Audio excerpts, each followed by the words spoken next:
it up the list. I wish I had that power. Just delete a few. Exactly.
Honourable members, the Deputy Speaker.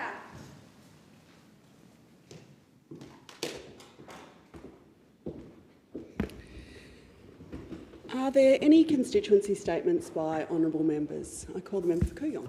Thank you, Deputy Speaker. I rise to amplify the concerns of Kooyong constituents about the government's failure to protect our marine environment and endangered species. Yesterday, in the most cynical of ploys, the government slammed through an outrageously bad piece of legislation to protect the Tasmanian salmon farming industry. The industry is an animal welfare nightmare, but it has been given a personal carve-out by the Prime Minister. The only transparency here is the PM's transparent attempt to save Labor seats in Tasmania. Deputy Speaker, we've known for years about the environmental damage and animal welfare breaches of the Tasmanian salmon industry. Salmon farms cause harmful algal blooms which suffocate fish. Antibiotics and other chemicals leach into the surrounding waters. They harm other aquatic species. On multiple occasions, including one this year, overstocking or bacterial infections in salmon farms in the Macquarie Harbour have caused the death of millions of fish. Tasmanians haven't been able to swim at local beaches without bumping into stinking, rotten fish carcasses and blobs of fish oil. It's disgusting. No salmon company meets RSPCA standards. Tasmanian waters are home to several critically endangered species, including the mudgeon skate, which has only one home in the wild. That ancient species has outlasted the dinosaurs, but it's not going to outlast Anthony Albanese. 3 foreign-owned businesses control the Tasmanian salmon industry. The entire industry makes up less than 1% of Tasmanian jobs. 7 in 10 Tasmanians want it gone. The Minister for the Environment promised zero extinctions under this government. She has been sidelined by a Prime Minister hell-bent on shoring up his electoral chances in a marginal electorate. A Prime Minister who has already shelved the EPA and EPPC overhauls to placate the resources sector and the Labor state government in WA.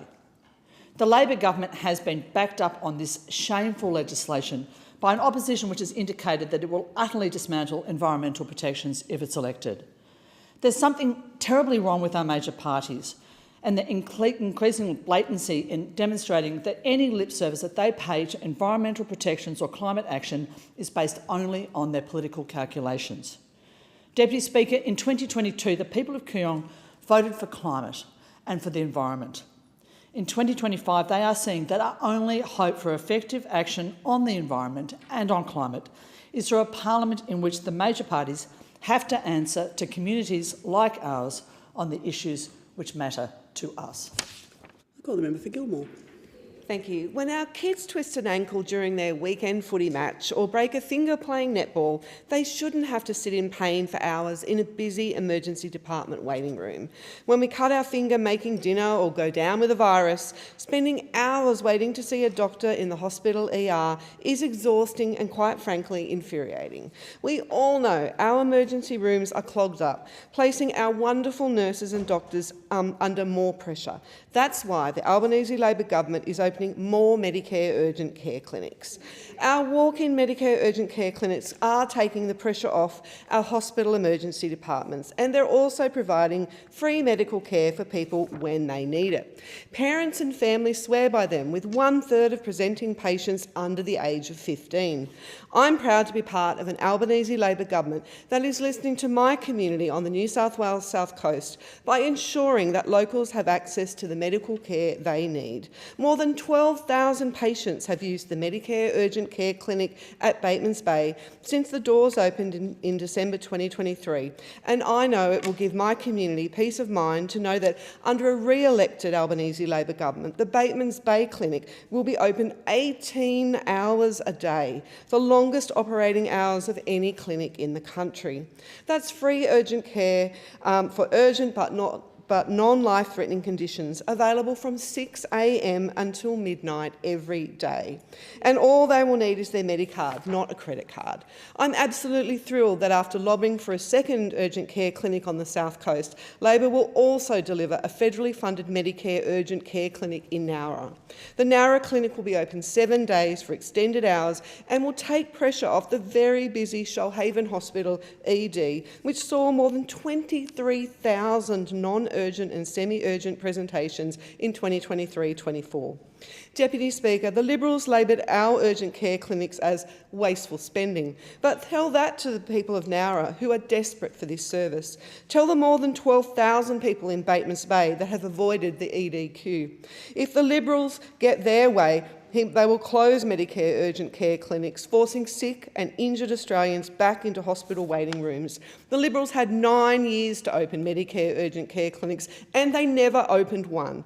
Medicare urgent care clinics are an Albanese government initiative because we believe in Medicare and in free, fully bulk billed urgent care. You can't trust the Liberals with Medicare, and you can't trust the Liberals to keep urgent care clinics open. Call the member for Grey. Call the member for Grey. Thank you, Madam Deputy Speaker. We had a budget last night, and I am reminded of Maggie Thatcher's famous words that the trouble with socialism is that eventually you run out of other people's money. And it's quite clear that this government has run out of other people's money. Otherwise, why would we be having a $27 billion deficit this year? Order. 42 billion. Division has been called for in the House. The proceedings are suspended to enable honourable members to attend the division, and the proceedings will resume when the Chair of the Federation Chamber is resumed at the conclusion of the division or subsequent divisions.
Call the member for Grey in continuation. Thank you, Madam Deputy Speaker. $42 billion next year, $35 billion the year after, 37, 36. In fact, by 2029, the Australian government will owe $1,233,000 million. I didn't have a stutter then. It's $1,000 million. And this budget, they're throwing money around like drunken sailors, like buying votes from every squeaky wheel in the pack. There's an extension of the electricity rebate. The Treasurer himself said electricity prices are coming down. Well, if they're coming down, why on earth do we have to subsidise them? A $5 tax cut in 15 months' time, that'll go a long way.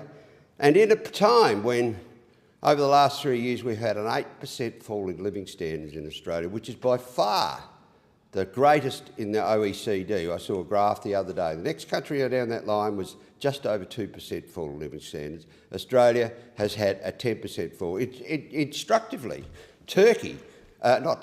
Greece tops the bill with a 10% increase, almost a 10% increase in living standard, because they were forced to take tough measures with their budget some years ago when they had with the financial crisis. They're reaping the dividends today. HECS debts.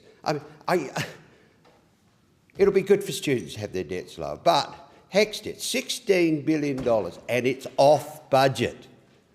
The principle of an off-budget expenditure, Madam Deputy Speaker, is that a government has an asset to sell. What are they going to sell these students? In fact, I'm pleased to see the money in the budget for the Whyalla steelmaking works, but it's off budget. We're giving a company money, this is the government, we have nothing to sell. The government has nothing to sell. It should not be off budget. This is smoke and mirrors. The Housing Future Fund, I remind you of that one. The government borrowed $10 billion, put it in the bank, reaps the interest, and somehow thinks that's creating wealth. For the country, we've lost businesses across Australia, which is struggling, lost the $20,000 instant tax write-off. And when I looked at the country, there's nothing for the childcare deserts. 3 days childcare, subsidised childcare for all Australians except where you don't have a childcare centre, which is around about 40% of my electorate. Nothing for the local roads and community infrastructure, stronger regions. But there is. I was wrong last week when I said there was 37,000 new public servants in Canberra. There's 41. I call the Minister for the Environment and Water. Thank you, Madam Deputy Speaker. I was so pleased to visit two fantastic services in my electorate a couple of weeks ago, Tribal Warrior and Youth Off the Streets. And I heard from the workers at both Youth Off the Streets and Tribal Warrior about the wonderful work they're doing and about the additional support that they've received recently from our federal government. Youth Off the Streets, as many would know, was founded by Father Chris Riley in the early 1990s, and Father Chris Riley did amazing work, working with young people, the young people that many others had given up on, making sure that those young people felt love, felt support, and had a pathway to permanent housing, to education, to work. Youth Off the Streets has been a sanctuary of support and hope for generations of young people. And I met the social workers who are right now helping connect young people to housing, to education, to mental health services and to support to help them get off drugs. In particular, we were talking about vaping and what a problem it's become for many, many young people. The young individuals who, without this support, would have fallen through the cracks are now stepping forward with renewed confidence and determination. And we're investing in these young people. Youth Off the Streets was very pleased to receive just under $1 million in the most recent funding round, part of a $28.3 million funding round to 35 organisations across Australia to support at-risk youth through the Youth Empowerment Program, announced by my colleague Attorney General Mark Dreyfus this month. The other program, of course, Tribal Warrior, is an organisation that I'm very familiar with. I've worked with over many years, and I really have to pay tribute to Uncle Shane Phillips and the team at Tribal Warrior in Redfern, an organisation committed to cultural preservation and youth empowerment.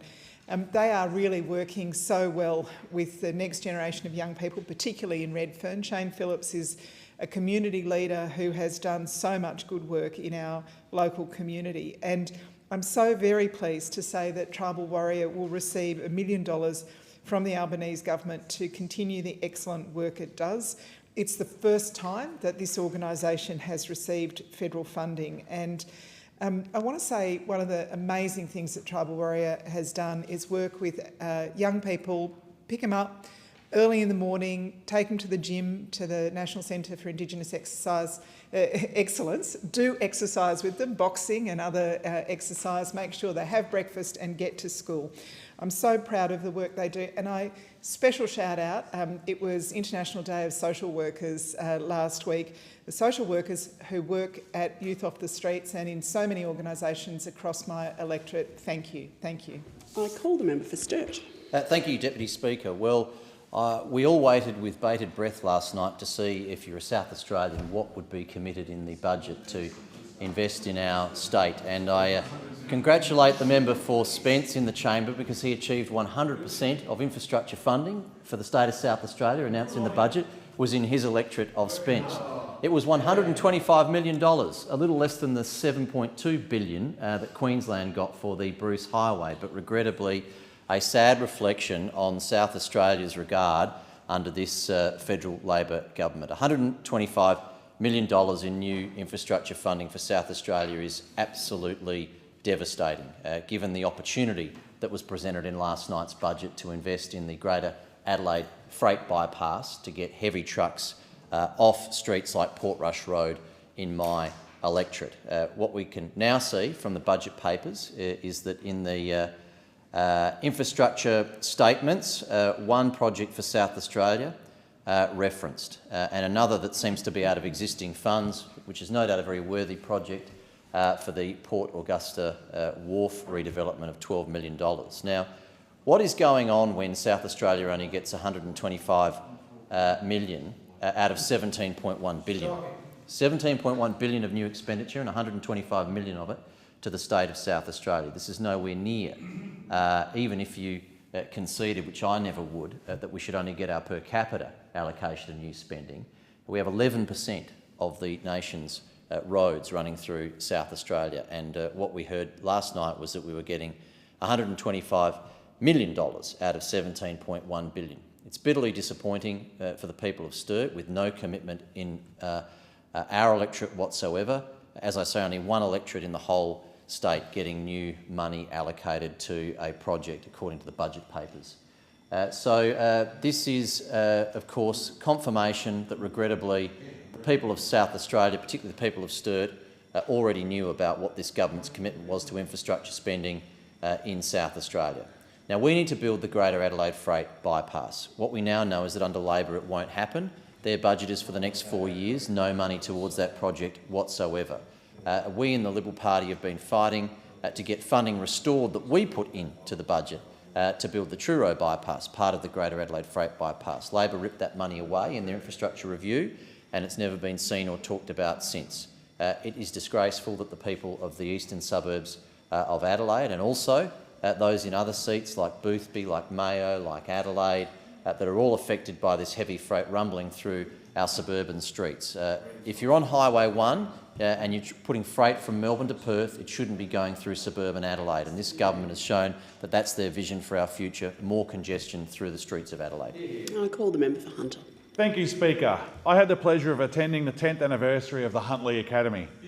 Huntley Academy is a not-for-profit established in 2014 to provide work, skills and higher-level career opportunities for local disadvantaged people, including Indigenous Australians, youth, long-term unemployed and mature-age workers and people with a disability. Their employment and training and upskilling programs give locals who need a hand up the opportunity to gain licences and certifications. They're giving locals the opportunity to change the course of their life and a chance to get the skills and qualifications that they need to set themselves up for the future. Huntley Academy has invested over $140,000 in training and offer basic competencies from operating power tools, plant and equipment competencies to licences and tickets being provided, including driver's licence, forklift, excavator, bobcat, skid steer, underground locating, chemical application certification, working at heights, health and safety, first aid and CPR. They also offer full qualifications including Cert 3 in horticulture and Cert 2 in construction pathways. This year, the inaugural cohort of 14 employees ranging in ages from 16 to 59 years of age will earn nationally recognised qualifications in their chosen fields. I want to give a special mention to the individuals who graduated with Certificate 3 in horticulture. For some, this remarkable journey began back in 2022, and it is an amazing achievement to have completed this course. Their deep knowledge and practical skills in this field will undoubtedly serve them well as they embark on a promising career in landscaping, nursery management, parks and gardens and beyond. These skills and qualifications that they can take with them their whole lives will open up doors for these graduates to enter careers and live the life of their choosing. Congratulations to Tasman Tompkins, Chelsea Wild, Zane Gleeson, Brodie Eade, Graham Barrett and Jai Clinette. I also want to recognise and congratulate those who graduated with a Certificate 2 in construction pathways. These individuals have demonstrated exceptional aptitude, laying a solid foundation for successful careers in the ever-growing construction industry. They also stepped out into the professional world, armed with the knowledge, skills and hands-on experience gained during their Huntley Academy. I have no doubt that each of these graduates will make significant contributions in their fields. Congratulations to Ashton Harding, Barry Anderson, Ray Lee Norris, Brodie Connolly Smith, Kayleen Evans, Taylor Orbsby, Matthew King and JD White. Congratulations and thank you to the Huntley Academy. The work you do is truly life-changing for these individuals from such an important part of our community that you guys do. I look forward to working with you in the future and thank you for all you do. Cheers. Call the member for Bradfield. Thank you, Deputy Speaker. The Linfield Cricket Club and the Linfield Rugby Club and the Junior Rugby Club are very important institutions in the electorate of Bradfield, and both of them play at the Oval at the Soldiers Memorial Park in Linfield, corner of Tryon Road and Eastern Arterial Road. The clubhouse there, shared by the two clubs, constructed in 1960. And I have to tell you, Deputy Speaker, it's a little bit tired. It needs some improvement. It needs much better facilities for girls and women. There's been a dramatic increase, a very pleasing increase in the number of girls and women playing both cricket and rugby, but the facilities are not up to the needs of the current club members. The two clubs have done a lot of work to raise money to fund an upgrade, and just last Friday I was very pleased to be with Giselle Kaptirian, our hard-working Liberal candidate for Bradfield, to visit the clubhouse and the Oval, along with Greg Cook, the president of the Linfield Cricket Club, Ben Dibden, who leads on special projects for the Linfield Junior Rugby Club, and a number of others, to announce that if a Dutton government is elected, we would commit $1.5 million towards the redevelopment of the clubhouse. This is a very significant announcement. The Ku-ring-gai Netball Association is another very important sporting institution in the electorate of Bradfield. Some 11 clubs, over 5,000 members. They do such a great job in making this wonderful sport accessible to every girl who wants to play, and a particular focus on attracting more girls of Chinese background and many other backgrounds, because Bradfield is a highly multicultural electorate. Now, there's a lot of work underway on plans to upgrade the facilities at the Canoon Road netball courts in South Turramurra, and just recently I was there with Giselle Kaptirian, our hard-working Liberal candidate for Bradfield. Now, Giselle was there to announce that if a Dutton government is elected, we would commit $1 million towards 50% of the cost of the upgrade of the courts and the facilities. There'll be a new canteen, a redeveloped amenities block. There'll be 5 courts that would be redeveloped for multi-sport use. It was great to be there with President of Ku-ring-gai Netball Association, Rod Jackson, the patron, Brenda Williams, OAM, who's been such a stalwart, and so many others. And it's great to see Giselle Kapturian, the hard-working Liberal candidate for Bradfield, getting around, identifying community needs and offering clear plans from a Dutton government. If a Dutton Liberal government is elected, there will be funding towards the Linfield Cricket Club, Linfield Rugby Club, Ku-ring-gai Netball Association, and Giselle Kapturian working hard to deliver outcomes. I call the member for Robertson. Thank you, Deputy Speaker. And over the past several months, my team and I have been leading a campaign for another Medicare urgent care clinic for Robertson on the Central Coast. My team and I have door-knocked and phone-called thousands of constituents in Robertson asking for their support. And over the course of our campaign, we managed to record over 3,500 signatures and had powerful conversations about healthcare services right across our region. And I'm pleased to update the chamber here today and advise that following our campaign, we have announced that our government will deliver additional Medicare urgent care clinics right across Australia and on the Central Coast.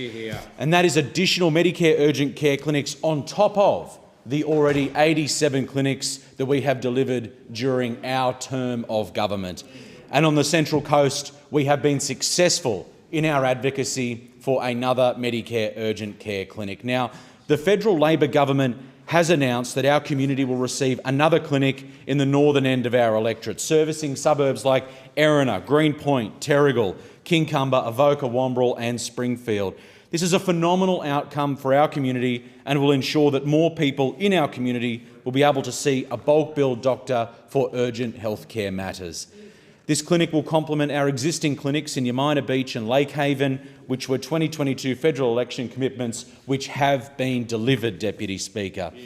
The Peninsula Medicare Urgent Care Clinic, located at 297 West Street, Yamina Beach, opened to our community in November 2023 and since then has seen over 14,000 patients, all bulk billed.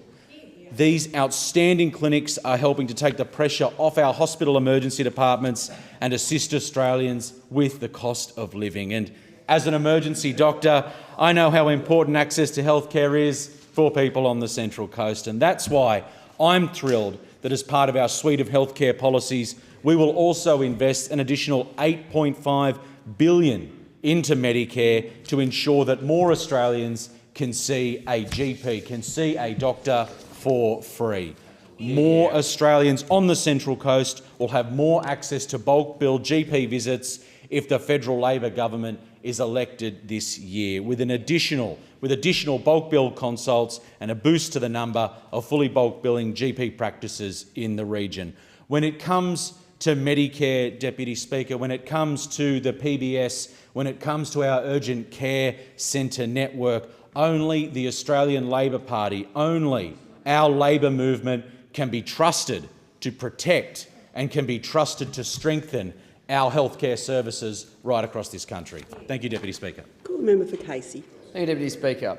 Well, festivals and markets are an important part of our community in Casey, run by community groups and volunteers who put in so much time and effort to support those in our community. It was wonderful to recently attend the Millgrove Market. There was great local produce and local stallholders, and I want to thank the volunteers at MRAG, including Maureen, Kate, Peter and the whole team for their work in making sure that market continues to support local businesses. And despite the rain, it was fantastic to join great community events in Mooroolbark for the Celebrate Mooroolbark Festival, which is a celebration of everything that is great about Mooroolbark. Thank you to the whole committee who planned the festival, put in so much time and effort to make sure it's a success, particularly to Renee, the chairperson.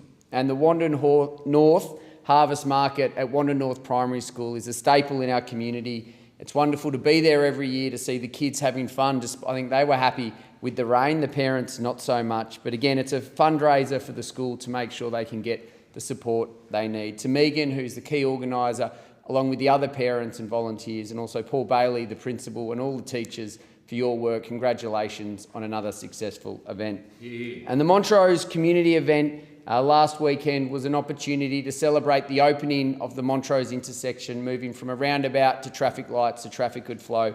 It had been a tough 12 months for all the traders. It was a chance to support them, and I urge everyone to support local, particularly those Montrose traders who have had a tough 12 months. I enjoyed catching up with the Montrose Men's Shed, the Montrose Fire Brigade, the Montrose Township Group, the Community Bank of Mount Evelyn, and many local traders. And this weekend, we have more important celebrations. We are celebrating 100 years since the Hills Village changed its name from South Sassafras to Callista, meaning most beautiful.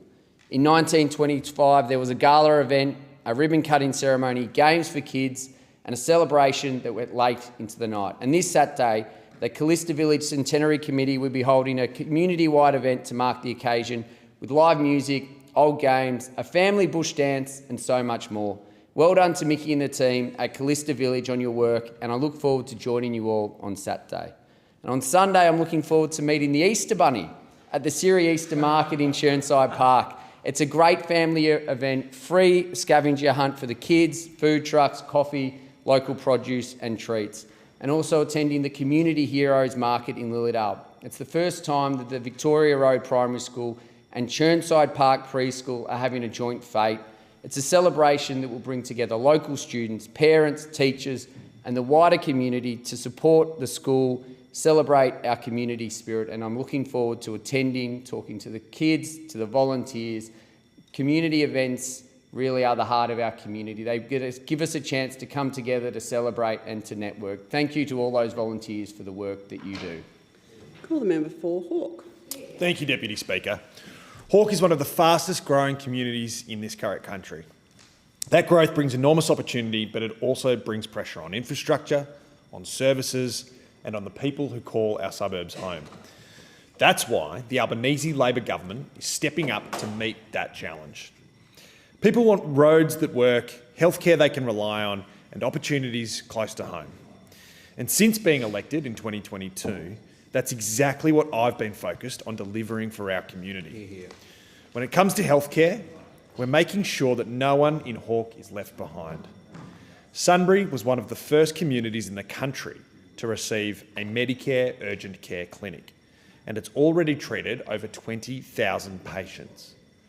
This clinic provides fully bulk-billed, walk-in care for non-life-threatening conditions, easing pressure on local hospitals. In Melton, the urgent care centre there has been operating since mid-last year, delivering the same high-quality, accessible care to families all across our region. And we're going further, with the biggest investment in Medicare since it was created. The Albanese Labor government is investing $8.5 billion to strengthen Medicare, including tripling the bulk billing incentive. That tripled incentive already supports children, pensioners and concession card holders, and from November 1, it will expand to cover all Australians, making it easier for everyone to see a doctor without cost getting in the way. We're also fixing the roads that locals rely on. After years of being ignored by the former Liberal government, we're investing $1 billion to upgrade the Western Freeway between Melton and Caroline Springs. That means more lanes, wider overpasses and new interchanges, delivering faster, safer travel for the 86,000 people who use it daily. In Bacchus Marsh, with $25 million in federal funding, we're helping to deliver a long-awaited indoor pool. It'll support learn-to-swim programs, rehabilitation and healthy lifestyles for people of all ages and all abilities. In education, we're bringing opportunities closer to home. A new suburban university study hub is coming to Melton, giving students access to campus-style facilities and support without the long commute. And with $15 million for the Cobblebank Community Services Hub, we're backing a 6-storey centre to deliver health, family and employment services in one accessible location. Deputy Speaker, while we're delivering services and infrastructure, we're also making sure people can keep more of what they earn. Labor's tax cuts means every taxpayer will benefit. An average household with 2 full-time workers will save an additional $536 in 26-27, and over $1,000 each year from 27-28, on top of the tax cuts that were already delivered. That's real cost of living relief going straight into the pockets of working families. Members' time has expired.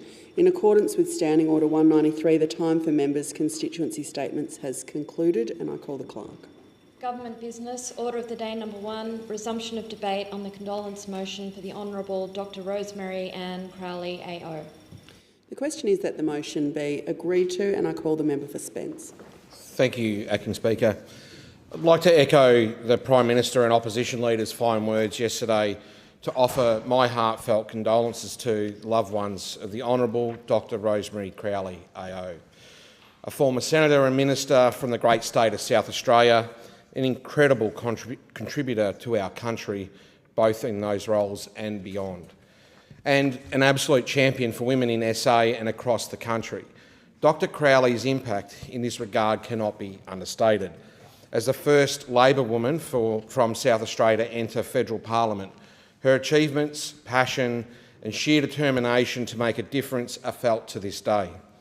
In fact, you can see it right across this building through Australia's first female majority government. I'm privileged to be able to work with and learn from the incredible women I share these corridors with every time I step foot in Canberra. I'm just as honoured to do the same back home, alongside my state colleagues, Minister Zoe Bettison MP and Rhiannon Pearce MP, who represent my constituents in Adelaide in their respective seats of Ramsay and King. That progress can be traced straight back to the trail blazed by Dr Crowley. The significance of her life and work cannot be understated, and it was not without challenges. I think Senator Penny Wong put it best, that when doors were put up in front of her, just because of who she is, she continued to beat them down over and over again. It's not good enough that Dr Crowley was confronted with barriers based on gender, regardless of when she entered this place, but she pushed on to do what was right. She called out gender discrimination, not just in politics, but in the media as well as sport. And as a direct result of the perseverance of her and other trailblazing women, our country knows better. Australia is a better place because of it. She also made a huge mark on the Labor Party, and by extension the policies Australia wholeheartedly embraces today.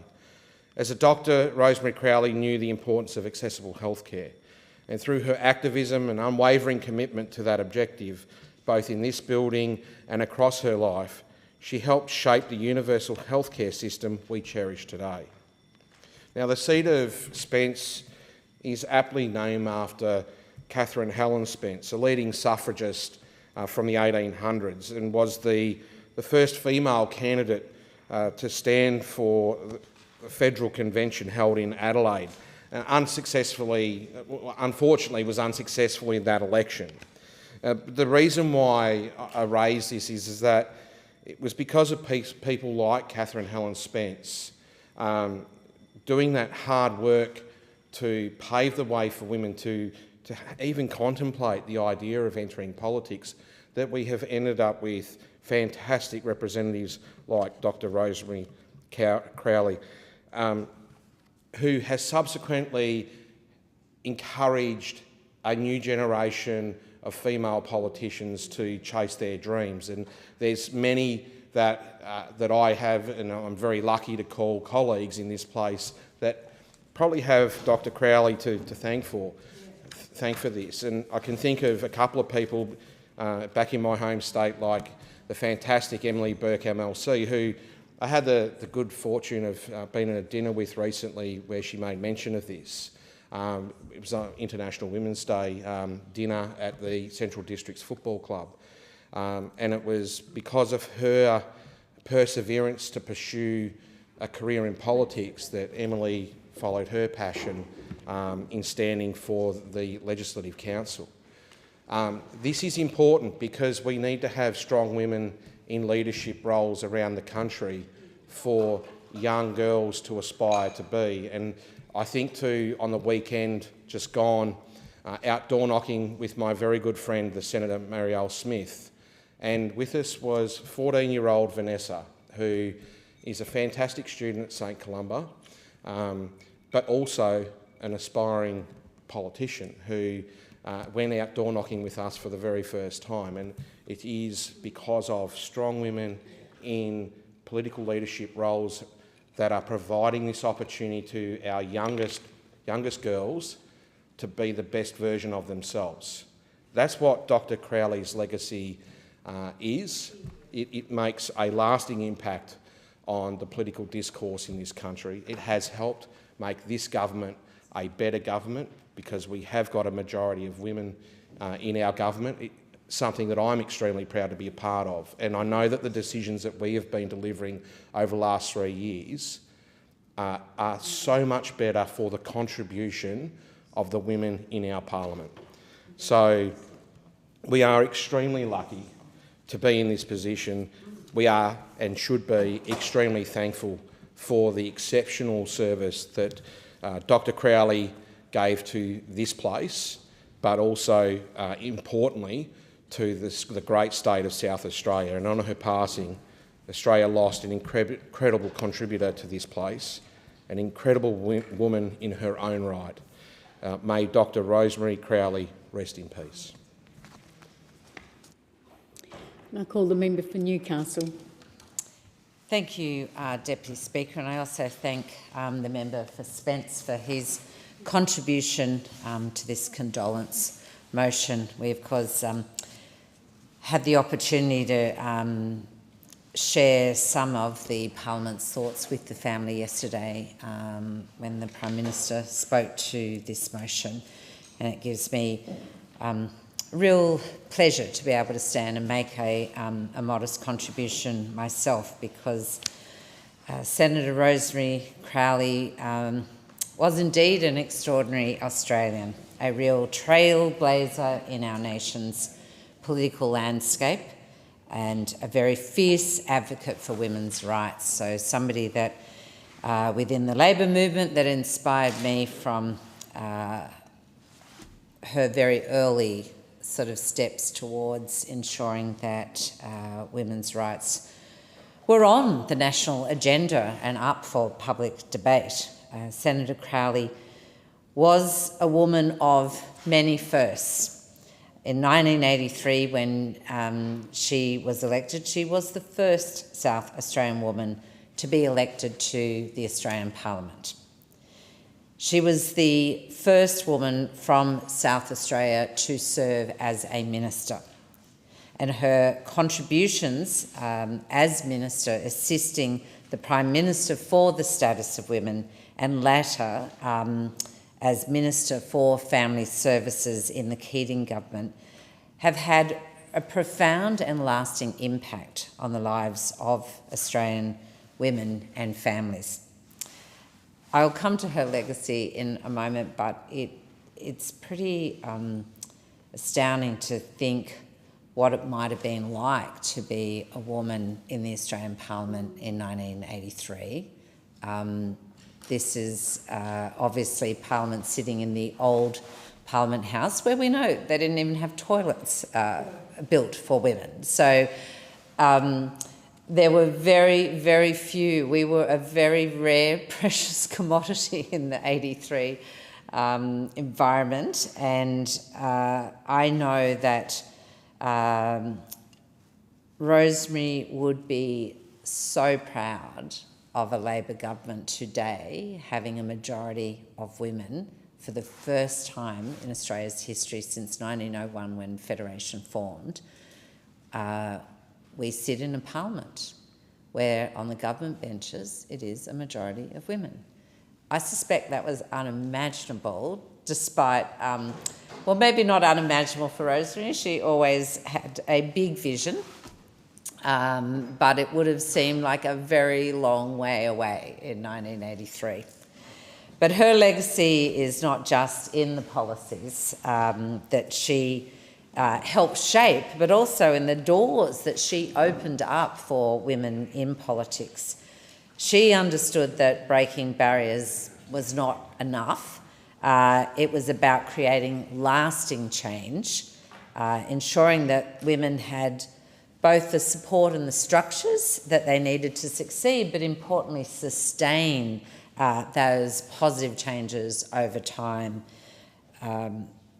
She appreciated, as do many of us who've come before, having learnt the lessons about the need to be forever vigilant about those important changes that have been made, to never take that for granted, and to be always willing to stand up and be counted in this place, in the other house, and indeed everywhere that women play, work and have a say. There is, she also, the other point I really wanted to touch on here is the very pivotal role that Rosemary Crowley played in the establishment of Emily's List Australia. And I think since its founding in 1996, I've often spoken of Emily's List history in this house, but Emily's List has supported now over 600 women in their political journeys, with more than 320 being elected to parliaments across Australia. And the increasing representation of progressive women into our political institutions is testament to the vision that Rosemary Crowley helped bring to life. And without her foresight and sheer determination, the landscape for women in Australian politics would look very, very different today. Beyond politics, Rosemary was a tireless advocate for women's rights, and she worked to improve access to childcare, supporting working families, strengthening all of those policies that went to empowering women both economically and socially. She understood that gender equality required real substantive action, and she dedicated her career to making that action happen.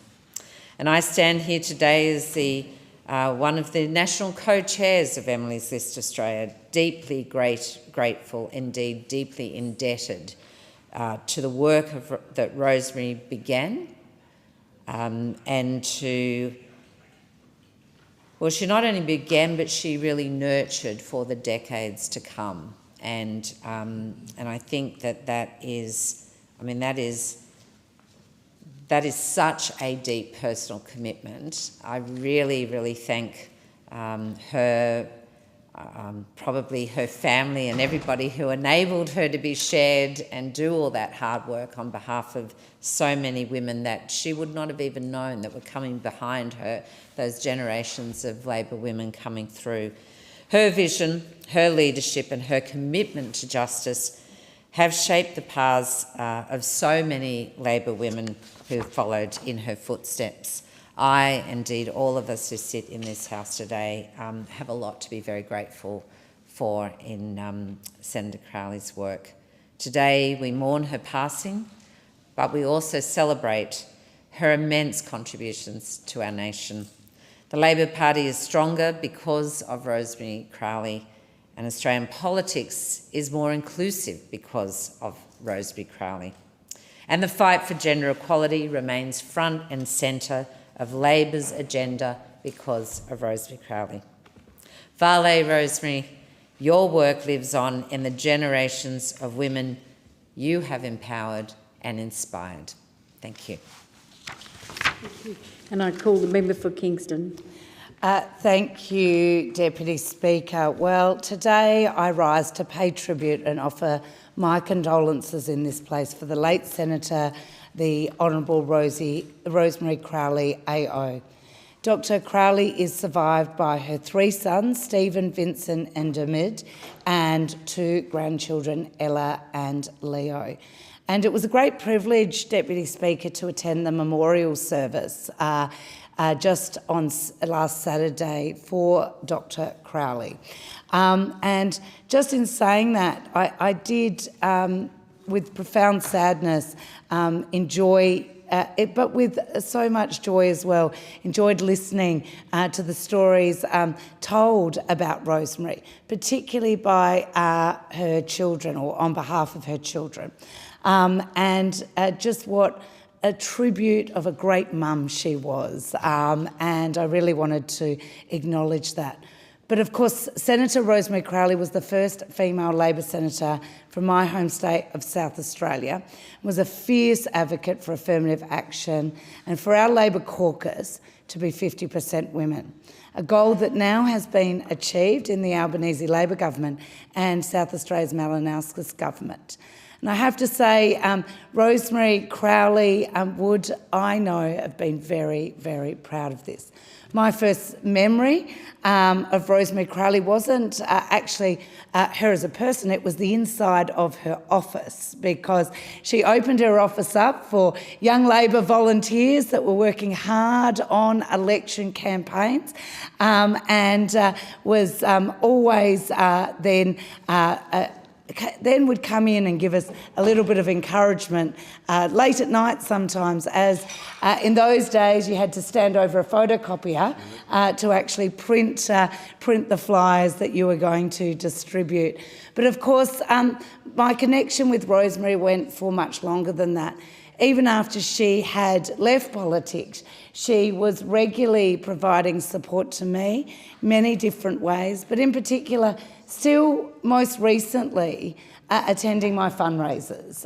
That was the commitment she had. And you only hope that, when you leave this place and you leave office, that you will continue to encourage and inspire others. And that is certainly what Rosemary did for me. Of course, Rosemary Ann Willis, later Crowley, was born in Melbourne, Victoria in 1938, second of 6 children. Her Roman Catholic upbringing and her primary education instilled a passion for social justice and a vocation for community service.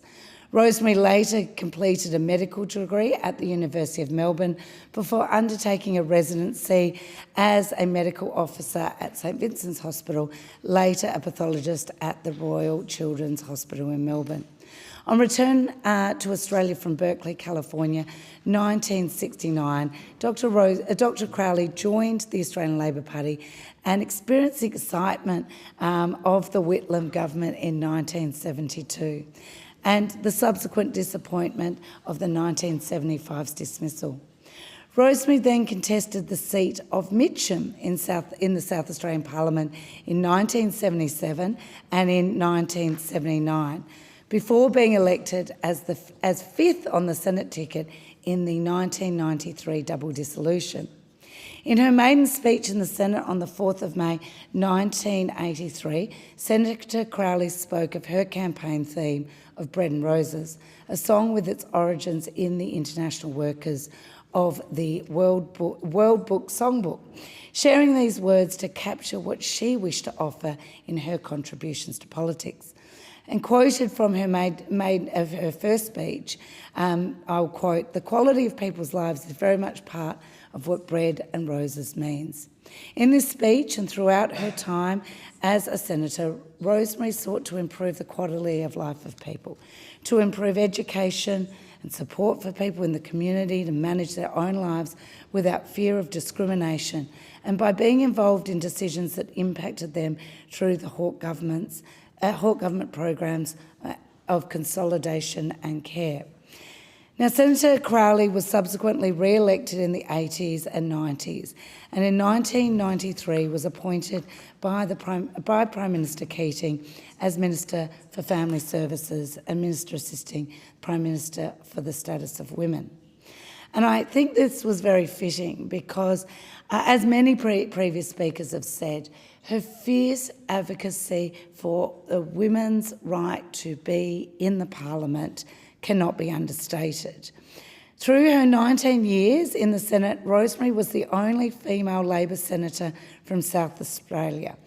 And it was her putting her hand up and, as we heard at her memorial, the subsequent pre-selection battle that really inspired so many other women to put their hand up. She really did pave the way within the party to put one's hand up for pre-selection. And it was really lovely to hear at the memorial former Senator Chris Schott talk about the way she did this. She did this in a way where she called everyone. She left no stone unturned. but she forthrightly put forward the contribution she could make to the Senate, and she was pre-selected. And I have to say that in doing so, she really demonstrated that, and I think through her subsequent career in the Senate, that the pre-selectors absolutely got it right, because she has her legacy. Not only her contribution, whether it was her advocacy for Medicare or her advocacy for needs-based childcare, her advocacy for women really did pave the way in the South Australian branch of the Labor Party for people like myself to put their hand up for public office.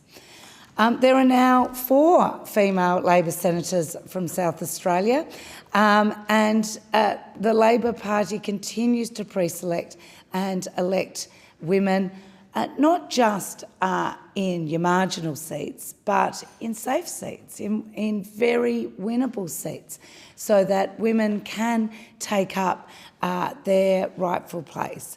Rosemary understood that if we are going to get policies that serve families and serve women in this place, then we need to have women at the table.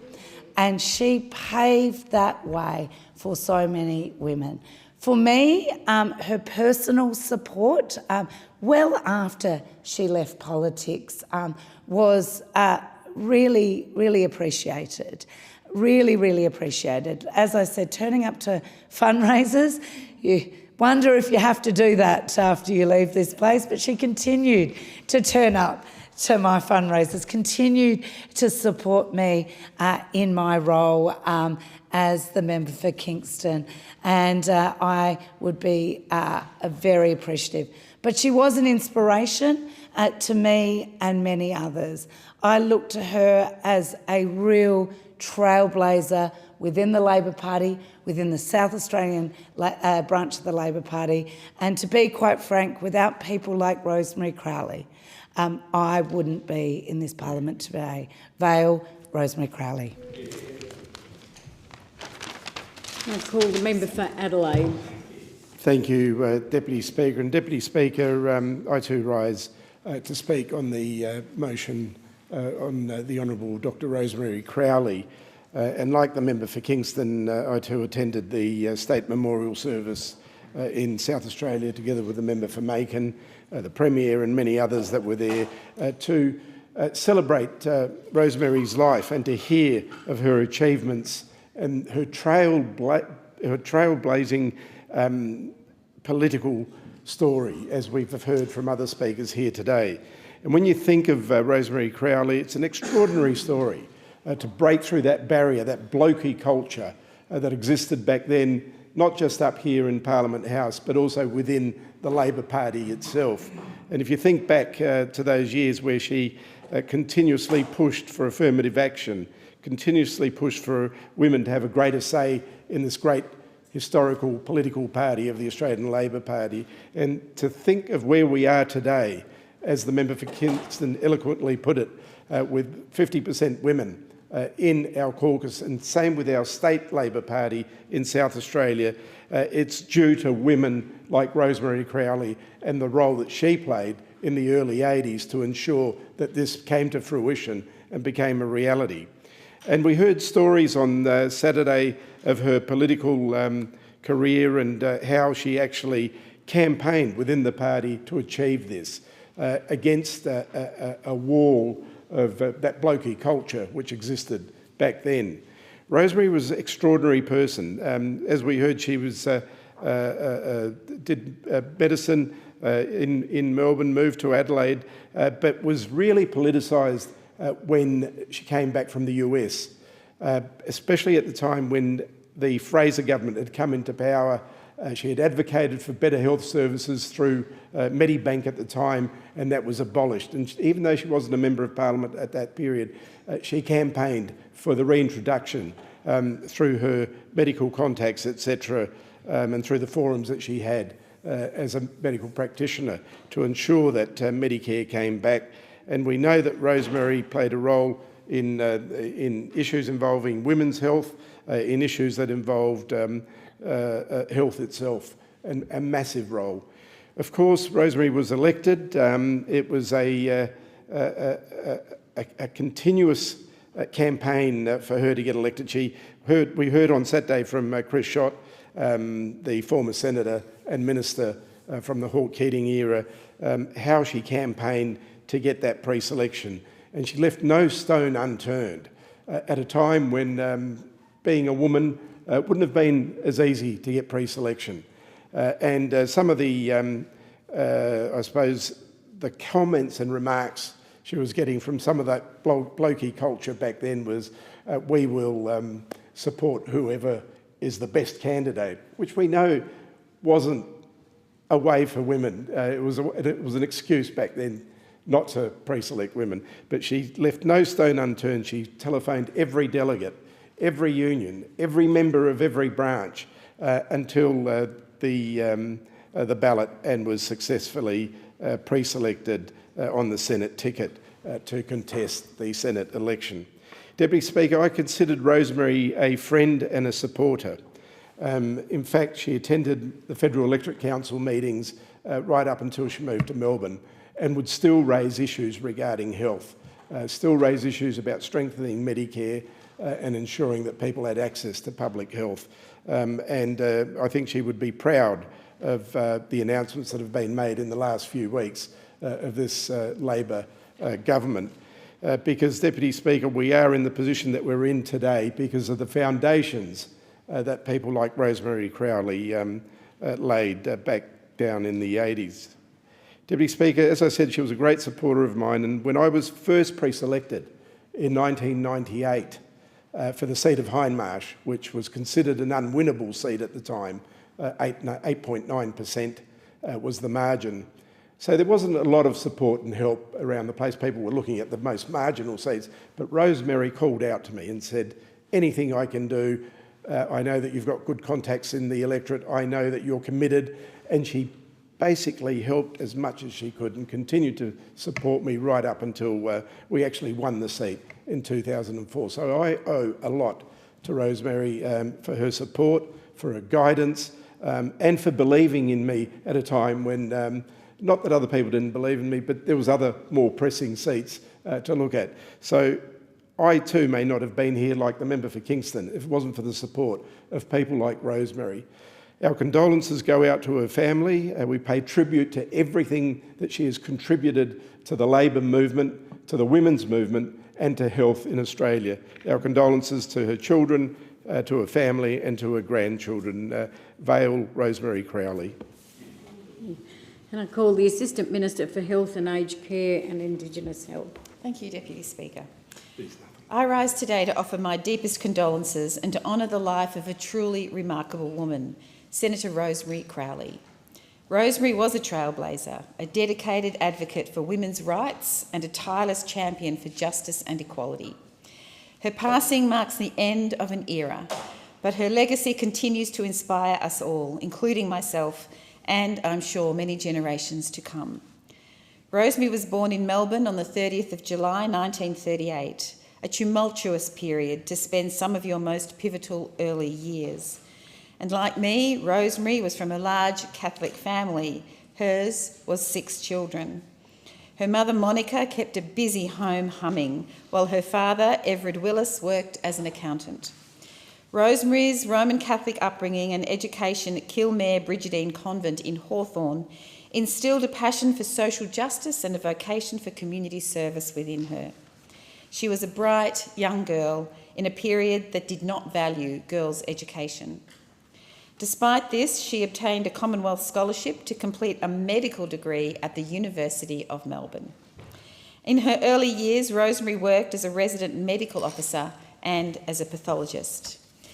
In 1964, Rosemary married James Raymond Crowley and they moved to Berkeley, California. During this period, Berkeley was a hub of political activism, from the civil rights movement to the anti-Vietnam War movement and the beginnings of the women's movement. I imagine being witness to it all left a deep impression on Rosemary. In 1969, Rosemary and James returned to Australia, this time to Adelaide, where she lived with her 3 sons, Stephen, Vincent and Diarmid. In Adelaide, Rosemary worked at children's hospitals as a parent education counsellor, as a lecturer on childbirth and as a foundation member of the South Australian Mental Health Review Tribunal. Rosemary's experience at Berkeley was matched with a period of significant political and social movement in Australia. Notably for Rosemary was the election, leadership, then dismissal by the Crown of Gough Whitlam, one of our most momentous and progressive leaders. It is during this period that Rosemary joined the Australian Labor Party. By 1983, Rosemary was on the Labor ballot and won a spot in the Senate for South Australia, and I very much enjoyed hearing my previous colleagues' recollections of how she gained success in that endeavour. She was one of the first 2 female Labor senators for South Australia. Her election to the Senate was not just a personal achievement, but a powerful statement in a time when women's voices in politics were still very much the exception rather than the rule. From the outset, Rosemary carried with her a fierce determination to make sure that women's perspectives were not just heard, but acted upon, particularly when it came to healthcare and social welfare. Rosemary's prior experience in healthcare and community care deeply influenced her time in Parliament. In reflection of her political career, she said, "My medical work was very much highlighting ill health that no individual doctor could solve. There was a lot of ill health, unemployment, lack of transport, and politics seemed the arena where decisions could be made to try to solve these problems." Like Rosemary, I worked in healthcare as a nurse for 2 decades. I saw how class and poverty were strongly interlinked with poorer health outcomes. Rosemary's passion for fighting the implications of class on health is something that's always inspired and resonated with me.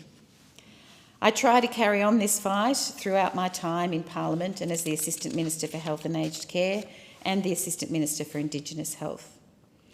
In her own time in this building, Rosemary served as Minister for Family Services from 1993 to 1996. During this time, she fought relentlessly to improve the lives of Australian families, particularly women and children. Her contributions were not just about policy and politics, they were about people, something that we all should endeavour towards.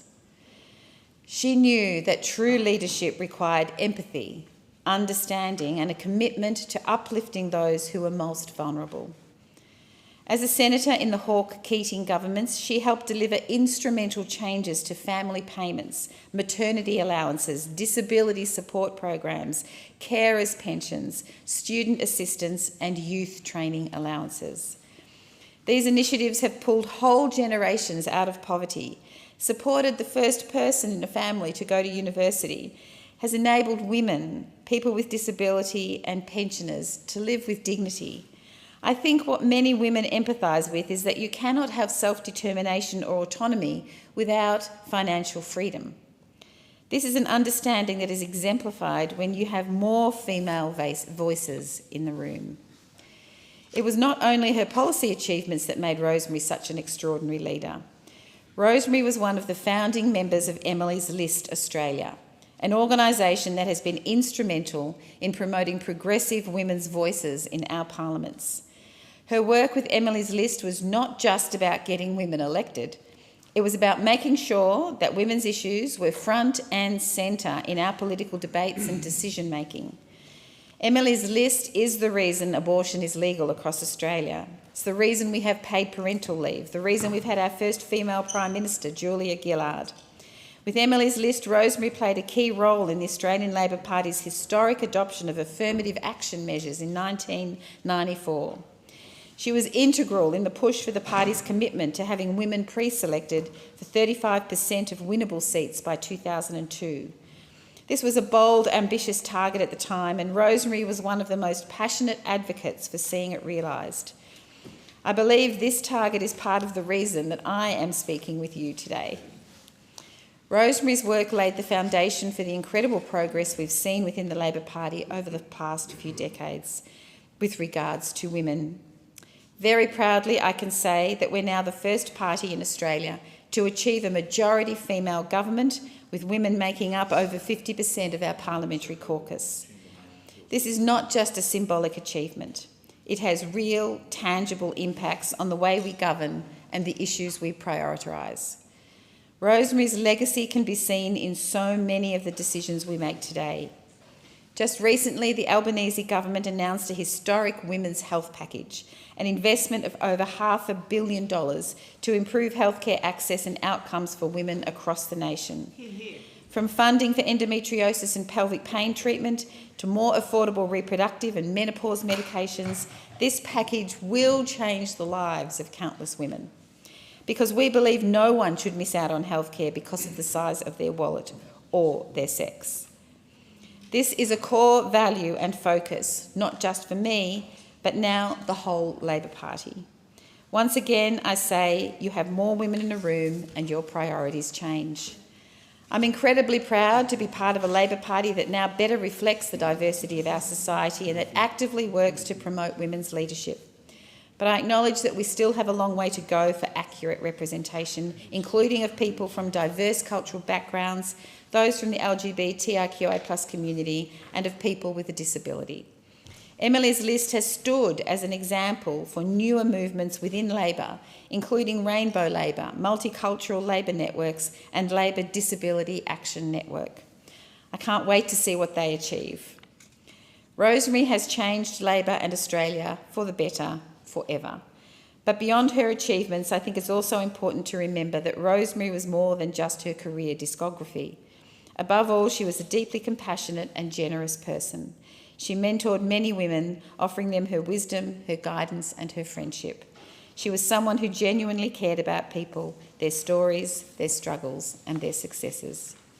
To her family, friends, colleagues, and all those whose lives she touched, I offer my heartfelt condolences. It's difficult to lose someone of such importance, but we can take comfort in the knowledge that her legacy will continue to shape our nation for the better. Deputy Speaker, Rosemary Crowley's name will be remembered not only as a pioneer in Australia politics, but also as a powerful force for change. Her legacy is embedded in the very fabric of our party, in the policies we champion, and in the progress we continue to fight for every day. May she rest in peace, knowing that her work was not in vain, but has made great change. Rosemary, we honour you, we thank you, and we promise to carry your vision forward. Thank you. I call the member for Macon. Thank you, Madam Deputy Speaker. Madam Deputy Speaker, often it is not until a person is no longer with us and we then reflect back on their life that we appreciate how truly important their life was and the impact that they have made on the lives of so many others. Such was the case with Dr. Rosemary Crowley, who left an extraordinary legacy when she passed away on the 1st of March. Dr. Crowley was a Senator for South Australia between 1983 and 2002. She was indeed the 371st Senator to come to this place and the 68th from South Australia. But more importantly, she was the first woman Labor Senator to come to this place, and she was the first woman Labor Senator to serve in the ministry. And interestingly, as others have already noted, throughout all of her time here, she was the only Labor woman senator in this place. It must have been a very different era in terms of the, I guess, the proceedings of this place when you had so many few women in both the Senate and the House of Reps, and for a woman to be part of the Parliament of Australia. But yet Rosemary did that, and did that with an incredible amount of determination. Perhaps her determination arose from her upbringing, as others have spoken about, and the fact that throughout her own personal career she served as not only a medical practitioner, but as a tutor at Flinders Medical Centre, a lecturer at the Childbirth, Mother and Babies Health Association, a member of the Mental Health Review Tribunal from 1979 to 83, and so on. And those kinds of roles, particularly when you're dealing with families, certainly shape, I think, the person that you become. Interestingly, she not only came to this place after having to put up her own fight, which others have already spoken about, but as someone who can remember the 1980s in South Australia, and Rosemary was a member of the centre-left faction, which at the time had considerable influence. I can recall many of what I call the internal factional fights about who was going to get here. And I can well understand the comments made by Senator Chris Schott, one of the speakers at the State Memorial Service that was held last Saturday in Adelaide, when he spoke about the challenges she faced in coming to this place. When she came to this place, and even after, she went on to serve in so many different roles that, in fact, are way too lengthy for me to list here. As I looked at them, there's 2 full pages of different roles that she served throughout her life, which again just highlights 2 things: the level of interest that she had as a person in this place, but also the work determination that she pursued once she got here. She took the view that she was here and she was here to make a difference, and that's what drove her. She didn't waste her time here. She actually used it effectively from the day she got here. And can I say, when I listened to the many comments from both her family members and other personal friends, which included Dr. Chris Schott, Chris Schott, who was himself a former senator, Barbara Weiss, who served as a member of the Legislative Council in South Australia and who herself was also a trailblazer. And we also heard from Catherine Harbour-Williams, who is a legend in her own right because of her netball career. It was clear that Rosemary's influence extended so far throughout the community. And it was an influence that others have spoken about in terms of particularly pursuing what we refer to as women's issues. Issues that at the time that she came to this place were not even on the agenda. And yet she put them on the agenda against considerable resistance. And in doing so, just with that dogged determination, ultimately ensured that the matters that she was raising were noted by this Parliament, by the Labor Party itself, and ultimately she won the day on most of the issues that she would raise. The memorial service, I thought, was incredibly interesting in that we not only heard from her family members and we heard about a woman who, apart from her public life, was an incredible mother as well. And you could just sense that both in the comments made by her son and her grandchildren, that she was someone who valued her family as much as she valued everything else in life. But she was also, and I have to say this surprised me a little because I knew Rosemary. I didn't know her well, but I'd met her on several occasions, and I certainly came to the view from very early on that she was a formidable person, someone that you needed to take seriously because she was a very, how can I say, a very strong person in pushing the views she had. But she was a person who also loved life in every sense of the word. It seems to me that I don't know too many people, when you look at the list of things that she did in her life, both in terms of her fitness, interest, her love for the environment, her love for music, etc. It just seems that she loved life in every sense of the word.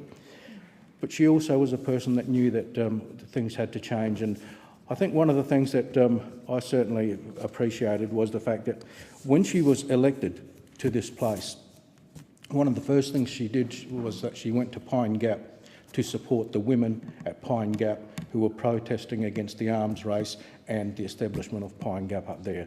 Something that, again in the day was probably not something that you might have thought others would do, but Rosemary did because she believed in it. And again, it just, in my view, highlighted the character of the person.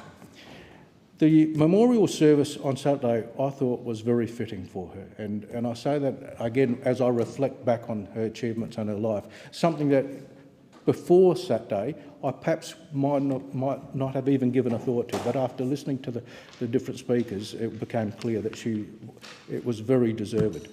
But what I think it also did, it inspired other people. And I have to say, at the memorial service, which Senate Leader Penny Wong, she emceed it, And Penny gave a very personal and wonderful tribute to Dr. Rosemary Crowley herself. I thought Penny's comments about Rosemary were, well, as I said, wonderful in terms of it just highlighted the respect that Penny had for her and the influence that Rosemary had on Penny herself, who, as we all know, has now become a leader in her own right. But it was fitting when we also heard from all the others who, when you put it all together, you realise that she was someone who deserved all of the accolades that have been said about her. When she retired from this place, she didn't retire from her pursuit of the matters that were important to her. And the Rand government in South Australia appointed her to several roles where she continued to work to make changes in family matters, in healthcare and social justice more broadly. And in fact, it was really social justice and the environment areas where I think most of her work was focused on. Madam Deputy Speaker, can I say I'm glad I was able to get to the memorial service on Saturday.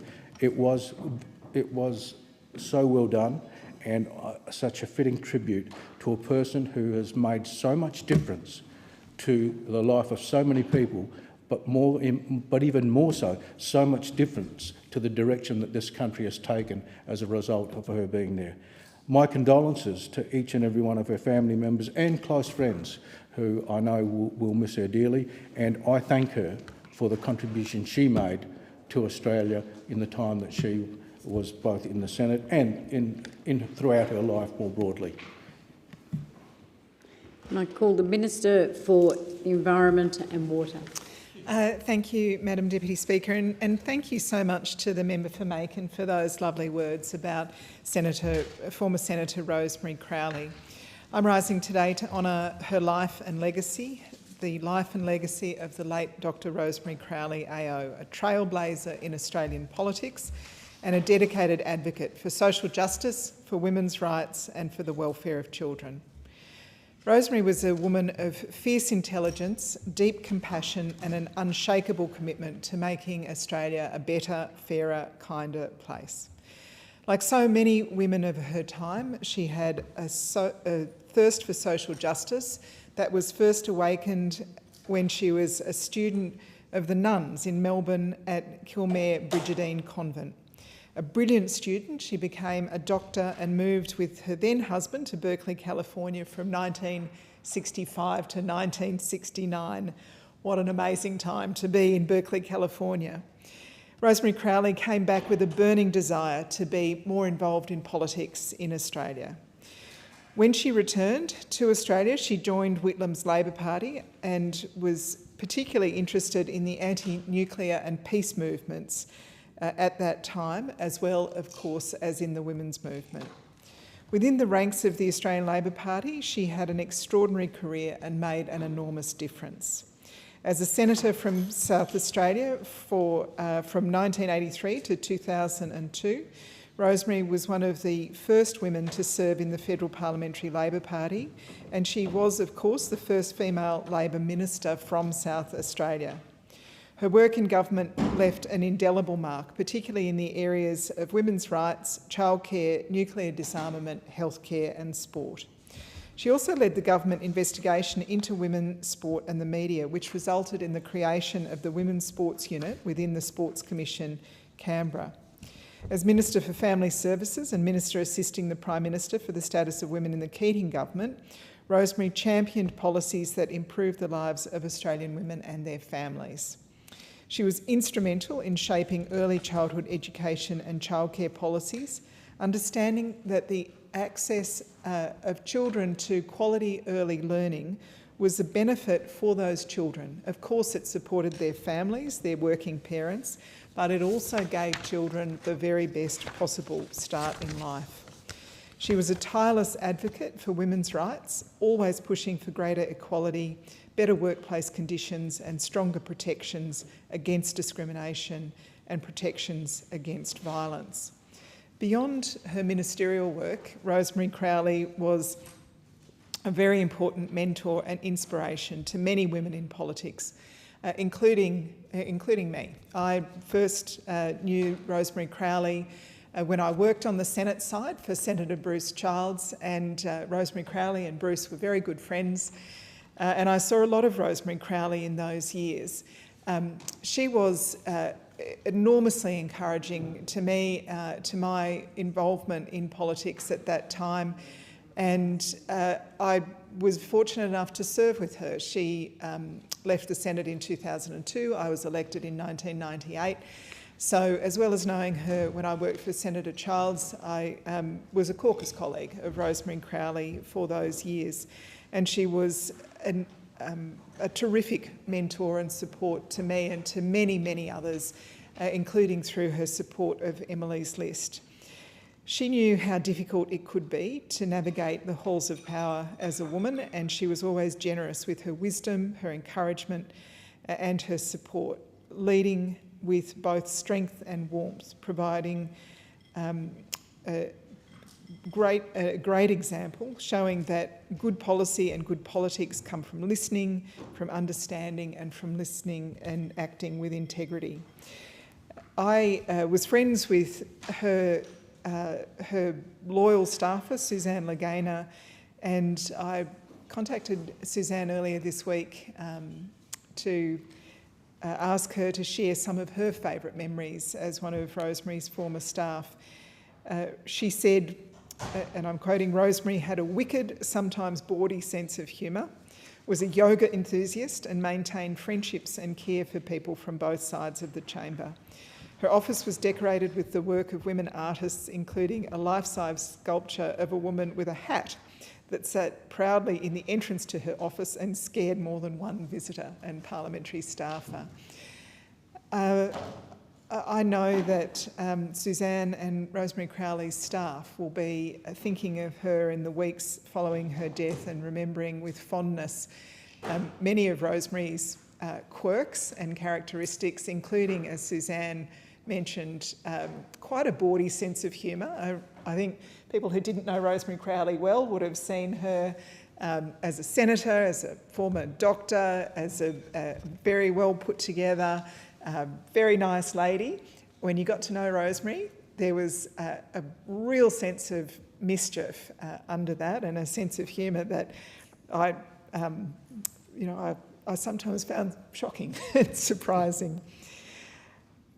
After leaving Parliament, Rosemary Crowley continued to serve her community, particularly through her work with children's charities and advocacy groups.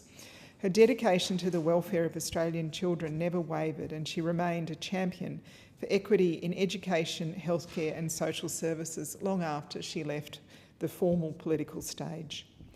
Rosemary Crowley was a fighter for fairness. She believed in a society that uplifts the vulnerable, supports working families and gives women an equal place at every table. Her legacy will live on in the policies she helped shape, in the lives she improved, and in the countless women she inspired to step up and to lead. I think it's fitting that during her first speech in May 1983, she used the suffragette phrase "bread and roses," inspired by inspiring the song "Bread and Roses," which she also quoted on more than one occasion. This phrase, which symbolised her belief that Labor could help ensure that people had access to the basics, but also access to life's joys and pleasures. "To me," she said in her first speech, "to me the rose is a symbol of strength, of beauty and of passion. It is the symbol of the Socialist International. It represents vigour, depth, power and justice, and it has its thorns as well as its flower. It says that what it represents must not be trivialised. One of the roles in our society which is constantly trivialised is mothering. To me, mothering is very much about strength and passion, about thorns as well as flowers. As a mother of 3 children and grandmother, Rosemary Crowley was a reminder to many women considering a career in politics, including me, that you don't have to choose between being a parent and being an active participant in politics. And for that as well, I think my generation of female Politicians owes Rosemary Crowley our thanks. To Rosemary's family, friends and colleagues, on behalf of the Australian Labor Party and indeed on behalf of our Parliament, I offer my deepest condolences. May she rest in peace, knowing that her work has made this country a better place. The question is that the motion be agreed to. I call the member for Riverina. Thank you, Deputy Speaker, and I rise to pay tribute to the Honourable Dr Rosemary Ann Crowley AO, and in doing so also acknowledge the participation in the Parliament, the longevity and the work that the member for Sydney has done, as well as former Liberal New South Wales Senator Maurice Payne. We need trailblazers in this place, and we need women to be able to absolutely champion their causes for social justice. I've always admired anyone who, before Parliament, has worked in the area of mental health, and Rosemary did just that. She was an original member of the South Australian Mental Health Tribunal.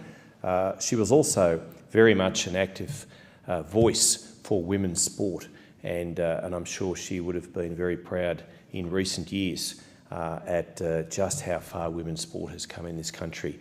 The rise of the Matildas, the fact that Australian rules football is now the fastest growing sport in this nation. And she was, as I say, a trailblazer. Certainly I pay tribute to her work, to her pioneering efforts, and also very much pay my condolences to her family and to the overall Labor family. May she rest in peace. I understand it is the wish of honourable members to signify at this stage their respect and sympathy by rising in their places, and I ask all present to do so.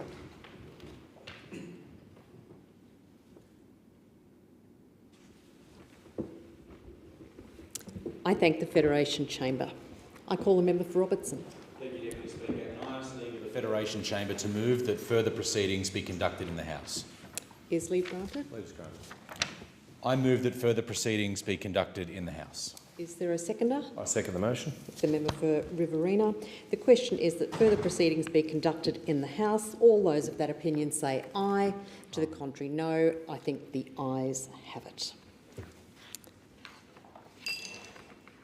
And I call the clerk.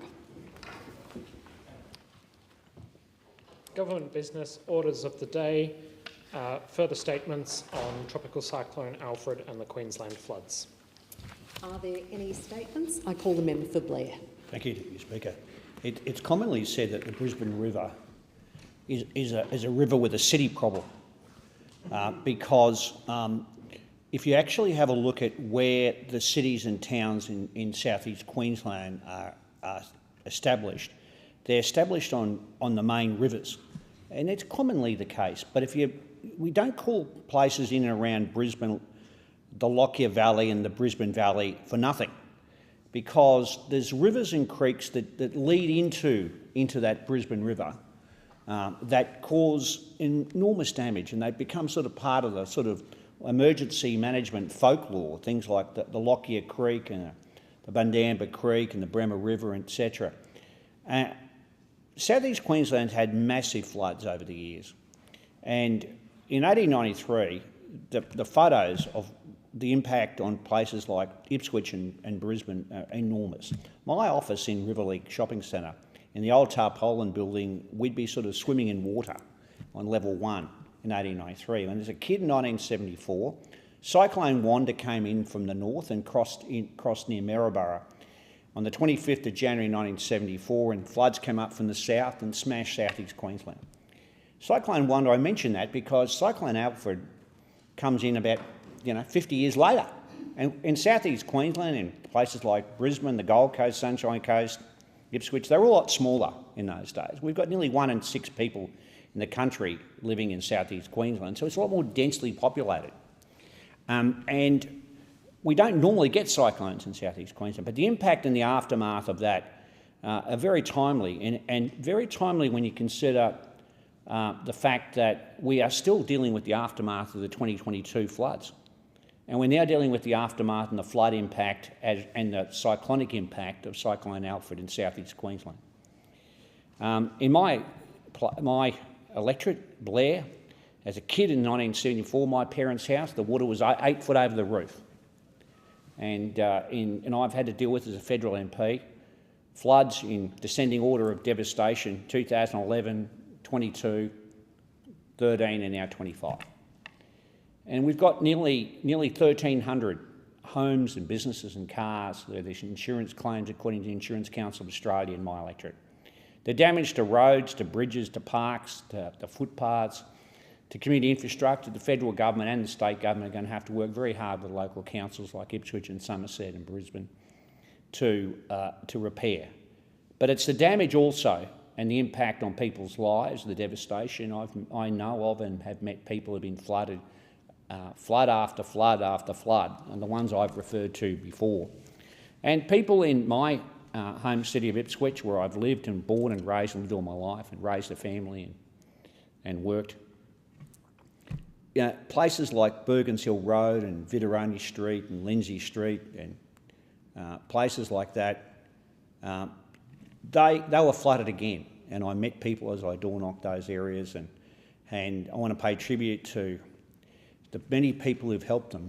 I want to pay tribute to the Salvation Army at Bundamba, the Malayali Friends, as they call themselves, and the various associations around Ipswich, and the great support they provided to one particular, for example, family seeking refugee status in Australia along Bergens Hill Road. People that have been living in these communities, and I mentioned Bundamba, that's where I went to high school, Bundamba State Secondary College. So I know the area well, and other people who are still looking for assistance to have their homes resumed voluntarily by the local council, so that we can be in a situation where there is no floods in the future. I want to pay tribute to the SES, the Ipswich SES, and I was pleased to put on a barbecue and provide food for them as they were working during the floods, the aftermath of the floods. The SES are a magnificent organisation, State Emergency Service, a volunteer organisation. I mean, what they do in terms of the help, the assistance in terms of staging, logistics, coordination, planning, warning people, evacuating people. And we had intrastate people from Townsville and the SES come down, interstate, South Australia and elsewhere, and local areas like Marburg and Rosewood and Esk and Goodna and others, where for SES volunteered to come down and help around Ipswich as well. But, they were just did a mighty job. The rural fire brigades, the police, the emergency management, the local hospitals, particularly Ipswich Hospital as well. The damage is going to be about $1.1 billion or more. I think it'll go more as time goes by. We saw businesses inundated around West Ipswich and Bundamba and places like that. The Ipswich Men's Shed, and I was pleased to provide them morning tea after they cleaned up. And I want to thank Terry Carter and the whole crew down there. The Ipswich Men's Shed is the biggest men's shed in the whole region, and for what they do. They really provide friendship and fellowship and great assistance in terms of mental health as well. Ipswich Knights, their football fields, their football team, their fencing and their fields and etc. were badly damaged, and it was great to deal with people like Troy Bean from the club, and to provide volunteer assistance to help them clean up on a Saturday. The Blackstone United Dragons Football Club, I want to thank Rod's Towing in particular. The relocation of the equipment container, it's just simply massive equipment container that was put back in its proper place. It had damaged the football fields, the goalpost, the fencing and a whole range of things. It goes to show you just can't go in flooded waters. They say if it's flooded, forget it, but it's too dangerous. The force and effect of the floodwaters, it makes a huge impact. Ipswich Basketball nearly got into their particular stadium again, and poor Tony Caldwell, the president, was stuck on her farm and couldn't get back, and fortunately she and her family were safe as well. But I want to thank also the councils in Ipswich and Brisbane, and particularly Somerset also, for the work they did in the emergency management, the leadership shown by mayors and councillors, and CEOs as well. and the work of council staff, you know, they just do a fantastic job, the council staff. They're multi-talented. You know, we don't pay them enough. We really don't. The way they get in and help and volunteer and the work they do with the places of refuge and evacuation, I was pleased that the $6 million we're providing for Ipswich Showgrounds, that's the main evacuation centre and place of refuge, that was again open and people went to it. The school in Lowood was used by the Somerset Regional Council. I've got to tell you, the coordination and help and between all levels of government was phenomenal. I want to thank also Emergency Minister Jenny McAllister, her office, in the way she communicated in a bipartisan way to everyone. Her office was fantastic. The NEMA staff, I can't talk enough about how important that agency is in terms of evacuation, in terms of coordination and recovery. I know that there's people still doing it tough in my community, and we have provided assistance, and I would urge anyone in Ipswich and Somerset and also the Corona Downs region to reach out. We have the Australian Government funding, the Australian Government disaster recovery payments available if you've been flooded and suffered major damage to your home and your assets, $1,000 for adults and $400 for children. We've got the DRA funding, the disaster recovery funding arrangements, and that funding is available as well. I urge anyone who's been flooded and affected by that to reach out to my office on 07 3201 5300, 07 3201 5300. I urge anyone to look at help. There are a lot of people in our local community who are doing a lot of good work, and just because you weren't inundated and the water didn't come in your home or your unit, and I've met many people that has happened to. There are people who've had food spoilage, power outage. There are people who've had because of the wind damage of the cyclones and rain damage, and there's water ingress, particularly entering through roofs and doors and windows. That's impacted them, and that's why there's claims. So I'd urge the insurance companies, I might add, to listen to those recommendations of the House of Representatives inquiry chaired by the member Fraser. Flood failure to future fairness. Act on that. I want there to be no absence of future fairness in the way the insurance companies deal with our local area. I want to thank everyone, and we've pulled hard together. My office is there. I'm here to help anyone that's been affected. Are there any statements? I call the member for Fisher.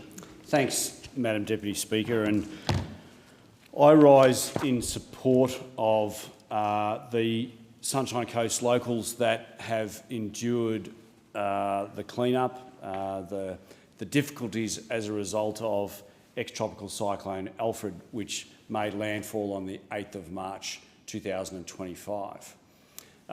I've recently moved to the Sunshine Coast hinterland from the coast and in the beautiful town of Mooloolah. And on the 8th of March, Mooloolah received 462 millimetres in 24 hours. That was Mooloolah and Diamond Valley, 462 millimetres. That's the annual rainfall of Melbourne in 24 hours. I described it as like living under a fire hose for 24 hours. We were okay in our place, for anybody who's asking, but some people weren't. Just in the town next door to us in Udalo, they got flooded in, and Udalo does not have town water nor sewerage. And there were parts of Udalo that were really, really badly affected, but people couldn't get into Udalo because Udalo was cut off at the worst of the flooding. And when I went there the very next day, what I saw was really quite heartbreaking. There were a number of businesses that had been flooded.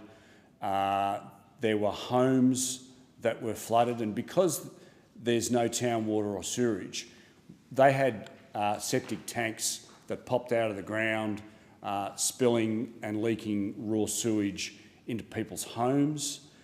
So it wasn't just a matter of floodwaters racing through people's homes, it was sewerage as well. And that's tough.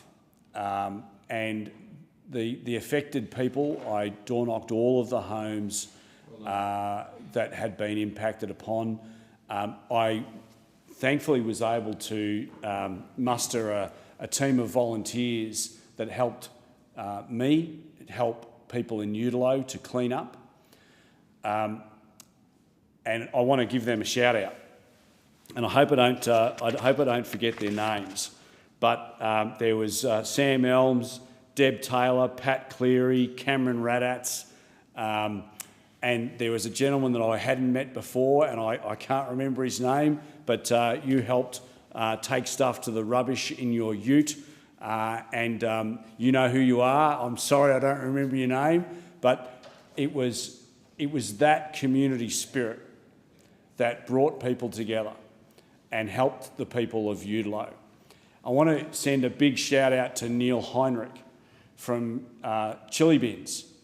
Now, on the Monday, on the 8th of March, I rang Neil and I said, mate, we've got a real problem. People have had their homes with flood water going through it. We're going to need to get a lot of rubbish out of those homes. And he donated skip bins. Yeah. And the streets of Udalo were lined with skip bins. They've all been taken now, or just about all taken now, so anybody who's thinking about throwing anything in there, if you're not from Udalo, don't, please. But I do want to make a shout out because he took a nanosecond. Before I even finished my sentence, Neil said, yep, when do you want me? How can I help? And Neil from Chili Bins, thank you so much for your generosity. You know, it was really quite amazing. I want to send a shout out to the Mayor, Rosanna Natoli, for her leadership during the flooding and the weather event. I was able to speak to the Mayor and secure free green waste disposal and rubbish disposal for the people from Chili Bins and all the Sunshine Coast residents to be able to take their green waste and in particular the flood waste from Udalo to the tip free of charge. Thank you, Mayor, for your leadership and your assistance in that regard. It wasn't just Udalo that was impacted upon though, it was also the town of Palmwoods, and the town of Palmwoods, the cricket club and the soccer club went under. The cricket ground was 5 feet underwater. It effectively destroyed their cricket nets. And, you know, that happened on the Monday, and I went to the cricket ground on the Sunday and they were playing cricket. They were playing cricket. They were playing cricket. I could not believe it. The ground was 5 feet underwater on Monday, and on Saturday and Sunday they were playing cricket. So to the ground staff at Palmwoods Cricket Club, you guys are legends. You're amazing, and I take my hat off to you. To the soccer club that was also damaged, all of the fencing, the so-called flood-proof fencing, we know wasn't quite flood-proof. So we'll work with you to rebuild that. Hopefully we'll be able to get some disaster management funding for that replacement. I had the privilege of working closely with Anne Lay, who is the State Disaster Management Minister, who was terrific. But I want to send a shout out to the Federal Disaster Management Minister, Senator Jenny McAllister, because I phoned Jenny in the lead up to the disaster, and I talked to her about what we were looking at, what was looking at happening. And I spoke to her several times afterwards, and I encouraged her. In fact, I wrote a submission to her to list Udalo and Palmwoods and Nambour as a flood-affected area to be able to get people that emergency assistance. And Jenny, you were quite remarkable. Politics was put to the side immediately, and that's as it should be. So thank you for your really good work. I do want to send also a shout out because I, along with thousands of other Sunshine Coast locals, sandbagged for days because we thought that the coast was going to get hit. As it turns out, we got 462 millimetres in the hinterland and the coast got about 30 mil. That's Mother Nature. But the community of the Sunshine Coast really hooked in, and we all sandbagged together, preparing for the worst, but hoping for the best, and we were thankful. But I do want to take this opportunity to highlight to the country the issue of the Bribie Island breakthrough. Now, in 2022, in January 2022, as a result of Tropical Cyclone Seth, the Bribie Island broke through from the Pacific Ocean into the Pumicestone Passage.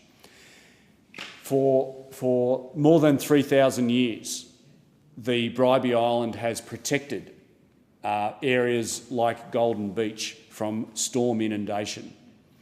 But as a result of that storm inundation from Tropical Cyclone Seth in 2022, the people of Golden Beach and Pelican Waters in southern Caloundra were staring down the barrel of oblivion. And I'm not overstating it. Without the protection of the Bribie Island, they were faced with a significant risk with storm surge. Now, thankfully, it didn't hit, but we dodged a bullet.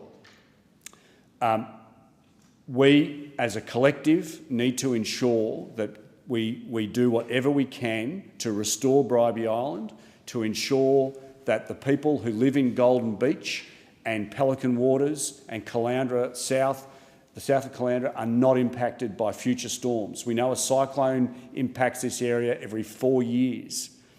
So I was really pleased to see that Kendall Morton, the state member for Caloundra, and the Crucifoli government announced on Monday a study to be done as to what we can do to ameliorate these risks so that people don't have this sort of Damocles hanging over their head for years and years to come. I want to acknowledge the great works of Jen Kettleton-Butler and the Pumicestone Passage Catchment Management Body, which held a community event, a community meeting on Monday night. More than 620 Sunshine Coast locals attended this meeting to show support that governments, all three tiers of government, need to act.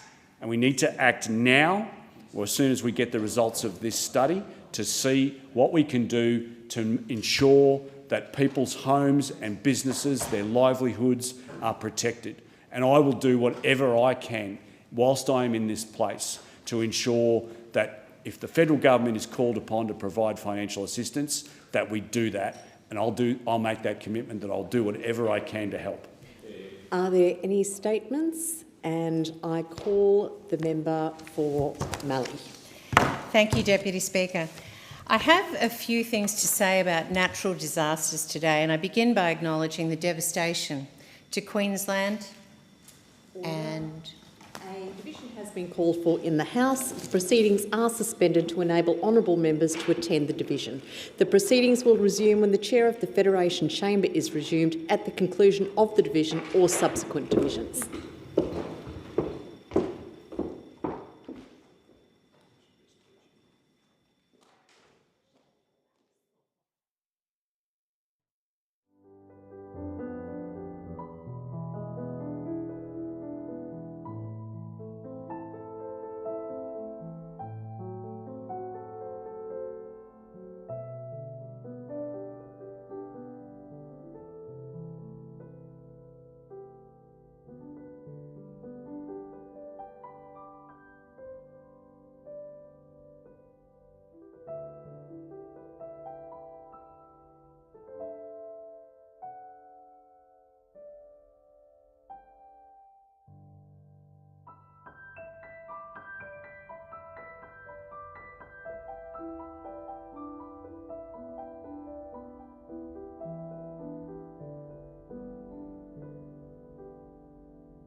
Are there any statements? I call the member for Mallee.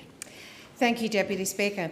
I have a few things to say about natural disasters today, and I begin by acknowledging the devastation to Queensland and New South Wales by what was severe tropical Cyclone Alfred, which claimed at least one life and caused serious injuries, including a road collision involving Australian Defence Force personnel during the height of the storm.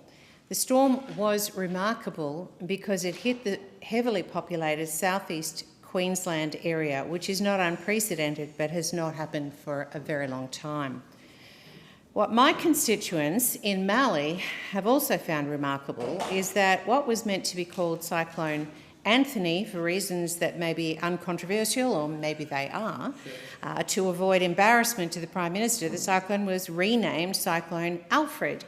That change has raised the eyebrows of quite a few of my constituents. Had it been Cyclone Peter, would the name have changed? We will never know.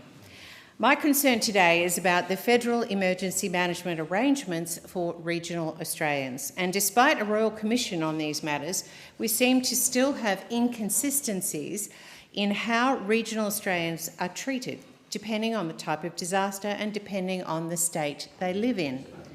That is why, as the member for Mallee and North West Victoria, ravaged by bushfires over the Christmas New Year period in the Grampians and then across the Little Desert region, my constituents are also raising their eyebrows or even expressing their unhappiness, and I think that's putting it mildly, that they are not getting the same treatment as those in Queensland. Bushfires in the Grampians region began in December of 2024, resulting in a period of evacuation and closure of towns to tourists. But Category D funding under the combined federal-state disaster recovery funding arrangements was not announced until the 11th of March, almost 3 months later. Before I go into the detail, let me put on record my appreciation to the Minister for Emergency Management, who made herself available during the Grampians and Little Desert bushfires and worked constructively with me on many of the matters I am raising today. The Allan Labor Victorian government has been utterly incompetent in its handling of communities like Halls Gap in my electorate affected by bushfires. Disaster recovery funding arrangements, or the DRFAs for short, require a Premier or Chief Minister to write to the Prime Minister seeking DRFA support. When flooding hit Townsville earlier this year, Queensland Premier David Crisafulli was very quick in seeking DRFA support and got it within weeks. Despite my repeated public calls and a letter to the Premier and Prime Minister about the Grampians fires, it took 3 months for equivalent DRFA funding to come their way, and I say equivalent loosely. For Grampians communities, particularly Halls Gap, who lost their peak tourist season and in some cases 1/3 of their annual income, the critical question has been financial support for lost income. As I've been saying, and if time permits, I'll return to the topic of insurance, businesses have been unable to afford or secure business interruption insurance due to fire, hence why they have turned to the DRFA. I have to say I was disappointed that ABC Central Victoria threw the question at me, shouldn't those businesses just pay for it themselves rather than, insurance for lost income? It illustrates how disconnected the ABC has become from regional Australia. Fire insurance is not that easy to come by. Insurance companies run a mile from risk, even though that is their job. Flood-affected Townsville businesses are eligible for concessional loans of up to $250,000 and concessional loans to support recovery and rebuilding to cover, among other things, loss of income and continuity of operations.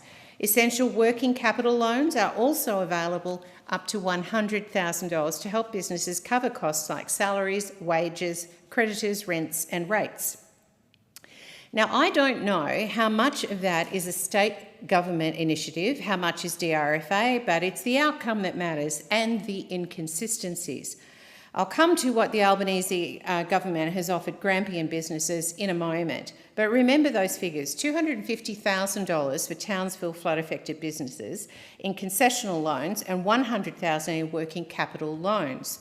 And for those affected by Cyclone Alfred, the same disaster assistance loans of $250,000 and essential working capital loans of up to $100,000 are available.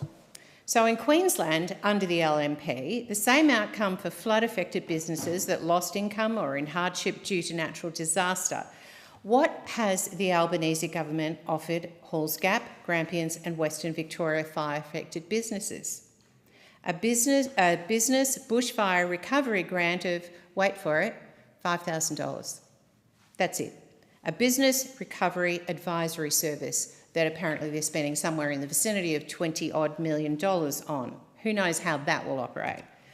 No $250,000 low-interest disaster assistance loan or $100,000 essential capital working loan. Why not? Under the former coalition government in 2020, we provided Victorian bushfire concessional loans of up to $500,000 to those that had, among other things, a significant loss of income due to bushfires that started on the 21st of November 2019. Did Premier Allen, in this instance, simply not ask for support, that kind of support from the Prime Minister? We will never know. Plainly, the support is not the same for Victorians faced by bushfire as opposed to Queenslanders faced with flood and cyclone. Either all disasters are equal, or some disasters are more equal than others, or all Australians are equal but some are more equal than others. How can you read it any other way? All I'm asking for today is a fair go for all Australians affected by natural disasters. I want to go back to insurance. Insurance costs for some Halls Gap businesses have almost quadrupled since the Pomona fires in February 2024, with one business paying $55,000 for public liability insurance, which even then does not cover external fire and does not provide business interruption insurance. There are 120 businesses, or there were, that simply cannot get insurance in Halls Gap, even though there is no instance in history where fire has struck the Halls Gap township itself. I am working continuously with locals, the insurance industry and my coalition colleagues to look at solutions to this emerging wicked problem. Under the Albanese Labor government, insurance costs across the nation have risen 35%. These fires, combined with the impact of recent wildfires in Los Angeles on global reinsurance markets, may combine to push insurance premiums up further and make policies even less accessible. Insurance pricing requires accurate data regarding risks and mitigation strategies undertaken at the local level. But in Victoria, there is no transparency around the performance of Forest Fire Management Victoria and other responsible agencies. No transparency against mitigation targets. There is market failure in bushfire insurance for Halls Gap. As in other areas of public policy, market failure activates potential government intervention. The Australian Reinsurance Pool Corporation was expanded in 2022 by the former coalition government to provide insurance for insurers of cyclone risk in northern Australia without the profit margin of the private market and with a risk guarantee provided by the government. While it's early days, there are signs the pool is starting to address its aims. It is time to look at this model in other Australian contexts. Spending in Halls Gap has dropped by 63% since fires began, compared to the same period last year. At the 1 month mark, $13 million in business earnings has been lost. Can you imagine the desperation of those businesses? As the fires have persisted, an estimated further $8 million more has been lost. The Grampians typically attracts between 1.3 and 1.7 million visitors annually. However, cancellations are now extending through to May 2025, and the projections of loss in that region are between $34 and $103 million over the year. The sustainability of small businesses in the Grampians is my focus, and I plan to keep fighting for it. Are there any statements? And I call the member for Fadden. Thank you, Deputy Speaker. And I take this opportunity to rise to speak in relation to Tropical Cyclone Alfred and then ex-Tropical Cyclone Alfred, as it had continued to cause devastation across the Gold Coast. And I firstly think it's worthwhile mentioning that I really think this was one of the best prepared disasters that we have faced in the Gold Coast region. And I put that squarely down to the leadership of Premier David Crisafulli and his team, who took a genuinely fresh approach to the way that they communicated the need to prepare. Order. A division has been called for in the House. The proceedings are suspended to enable honourable members to attend the division. The proceedings will resume when the chair of the Federation Chamber is resumed at the conclusion of the division or subsequent divisions.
The member for Fadden in continuation.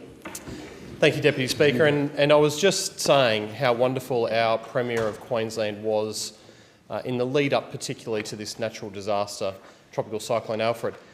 There was a noticeable change in tone and language, and the confidence that the Premier gave to the people of Queensland, I think, really resonated, and they acted and followed his leadership.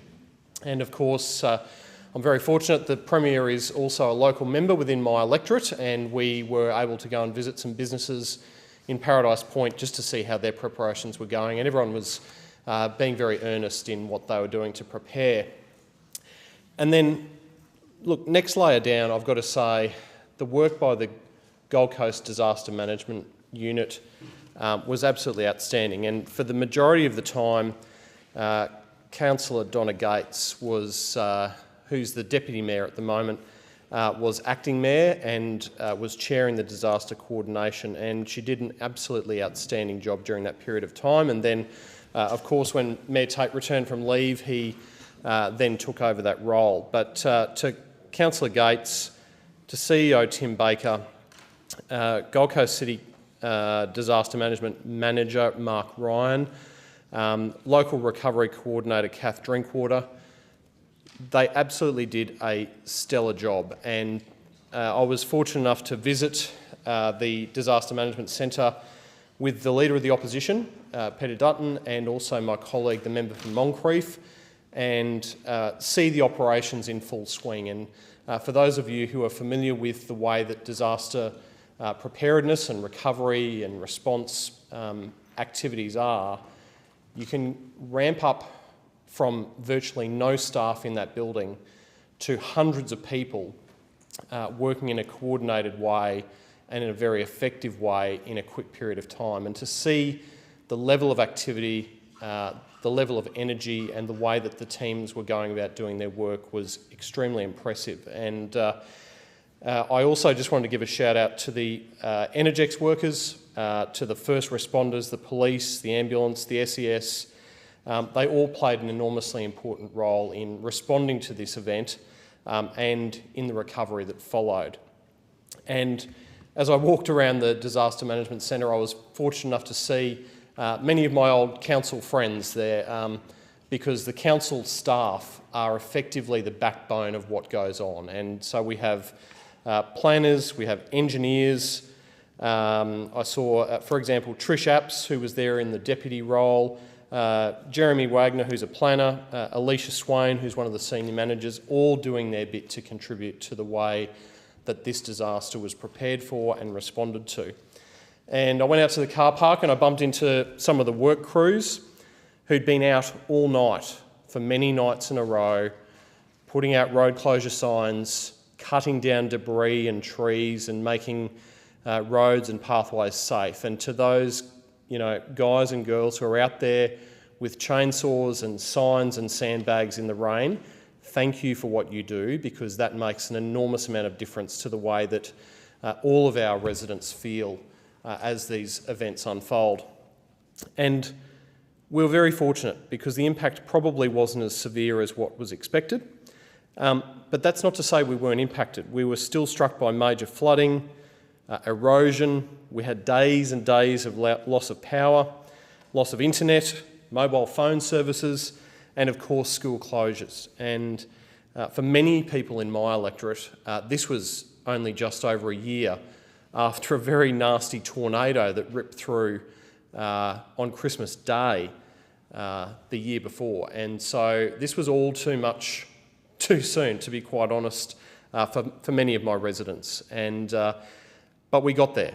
We got there together, and people got through the power outages, they got through the school closures.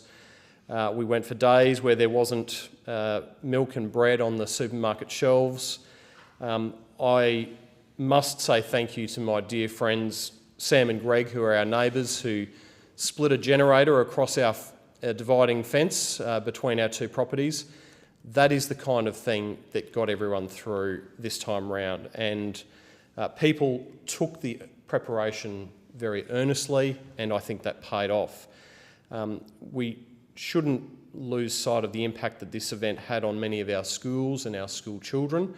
And I visited, for example, Bigger Waters State School for a clean-up working bee there. And Kylie, the principal, and her team were doing a wonderful job to get the kids back to school as soon as they could. And I then later in the week went out to Woongoolba, which is one of the oldest schools on the Gold Coast, formed in 1878. And it's a small school, but they had pushed so hard to try and get back to normal in the Canelands, where we had water across many roads. We had Jacobswell Village still without power for still a couple of days to go at that point. But to Principal Michael out there, thank you for your efforts and leadership, because that means a lot to our local community out in your part of the world. And to all of the people in our community, thank you for preparing so well and for being so good about it. Now, we've seen vision go across our country and across the world probably in relation to the erosion on our beaches, and it looks bad, but I was fortunate enough to visit there down to the beach last weekend, and look, we will get through that as well. It's been scarped along the beaches previously from other weather events, and we can get that back to being the beautiful, pristine Gold Coast beach that we're famous for. But they're still usable, and credit to the Gold Coast City Council, they were able to get those beaches back open, most of them the following weekend, for some sort of safe use by the public. And so that work will continue for many months, but I know the objective is, Deputy Speaker, that those beaches be back to tip-top condition in time for the Easter school holidays. And so we look forward to welcoming many people from around Australia to our neck of the woods. And just finally, I wanted to mention that, you know, Queensland is an incredible state and an incredibly diverse range of events. And right now, there is a huge amount of water lying across parts of inland Queensland and up north. And look, the rain will continue to fall, I think, for coming a few days to come, and the flooding will likely to worsen. And to those people affected by current events, all of us Queenslanders are with you. And we've seen that when these things happen, whether it be cyclones in North Queensland, flooding in Townsville, rain events on the Gold Coast, we're able to all band together to make sure that our communities are looked after as best they can. So to those impacted by the current events further north, we're thinking of you, and if you need anything, we're here to help. Are there any statements? And I call the member for Griffith. Thanks, Deputy Speaker. I'm so proud of the way that our community responded to Tropical Cyclone Alfred and ex-Tropical Cyclone Alfred. As the cyclone was bearing down on Brisbane and the community started to face what could be the severe consequences of a cyclone making landfall in Brisbane, we put a big call out to volunteers across our community to help at first with the sandbagging and knocking on doors to let people know about the fact that their houses may well be at risk of flooding. The response was overwhelming, frankly, in its positivity. Hundreds of people signing up in the course of just a few days, which allowed us and my colleagues, Elizabeth Watson-Brown and Stephen Bates, to coordinate, frankly, one of the biggest volunteer efforts I've been involved in, mobilising hundreds of volunteers across our electorates. At first, just to pack sandbags and deliver sandbags. In fact, when our volunteers got there and the community volunteers got there, the lines for those operations and those sandbag operations were sometimes 4 or 5 hours long. And we got them down to 30 or 40 minutes. And that's thanks to the incredible response from our communities across the Brisbane metropolitan region. And you met a lot of incredible people along the way. People who lined up for 4 hours to pick up sandbags for themselves, and by the time they got to the front of the line, deciding to stay for another 3 or 4 hours to help pack sandbags for other people. A disability support worker who was technically on leave, but waited 4 hours in line to pick up a bunch of sandbags for all of the disabled people that she was supporting, and then driving around and dropping them off across the electorate. I could spend this entire time just covering the incredible stories from our community. But what also became clear over the course of this crisis, as we moved from sandbagging to dropping off food to members of our local community who were particularly vulnerable, to helping them to clean up afterwards, hauling flood-damaged furniture onto the street, taking green waste to the tip for people who otherwise couldn't do it, is time and again when these climate crises hit, the people that are most acutely affected are those that are most vulnerable, those who are already struggling in our society. 3 stories stand out for me to illustrate just how dire the consequences are going to be for the most vulnerable in our society unless we do something serious about climate change. Not just do something serious about climate change, but start to take the impacts of climate change seriously and spend real money and resources on mitigation and protecting our most vulnerable. One, I spoke to a single mum who, with a kid 6 years old, and that kid was disabled and is disabled. She was already homeless and sleeping out of a friend's room. That room flooded as a result of the cyclone, and she had nowhere else to go. Nowhere else to go. Another one of our amazing volunteers, Will, knocking on people's door to see if they needed help, encountering a completely overwhelmed single mum with 3 kids who couldn't afford to go to the supermarket, not least because her local one was closed, and was on the brink of tears. And all her kids wanted was Macca's. And I will shout out to Will, because out of his own money, he just went and grabbed Macca's for that entire family, and it was a lovely interaction. But by pure chance, we knocked on her door, and she could have been left completely overwhelmed and alone. And then finally, a disability pensioner, who had most of her income spent on rent, and then when we were told to stockpile food for 3 days, she realised she didn't have enough money to buy enough food for one night. And so we ended up having to drop off a big food hamper for her. But again, there's a lot of people that would have fallen through the cracks. And time and again, it is our most vulnerable in our society that are impacted. And this feels particularly unjust because the major driver of so-called natural disasters like this are the coal and gas corporations who continue to make billions of dollars in profit and not suffer any of the consequences of the climate crisis that they're causing. We know for a fact, that one of the major impacts of climate change in Australia is going to see serious damaging events like Cyclone Alfred move further south.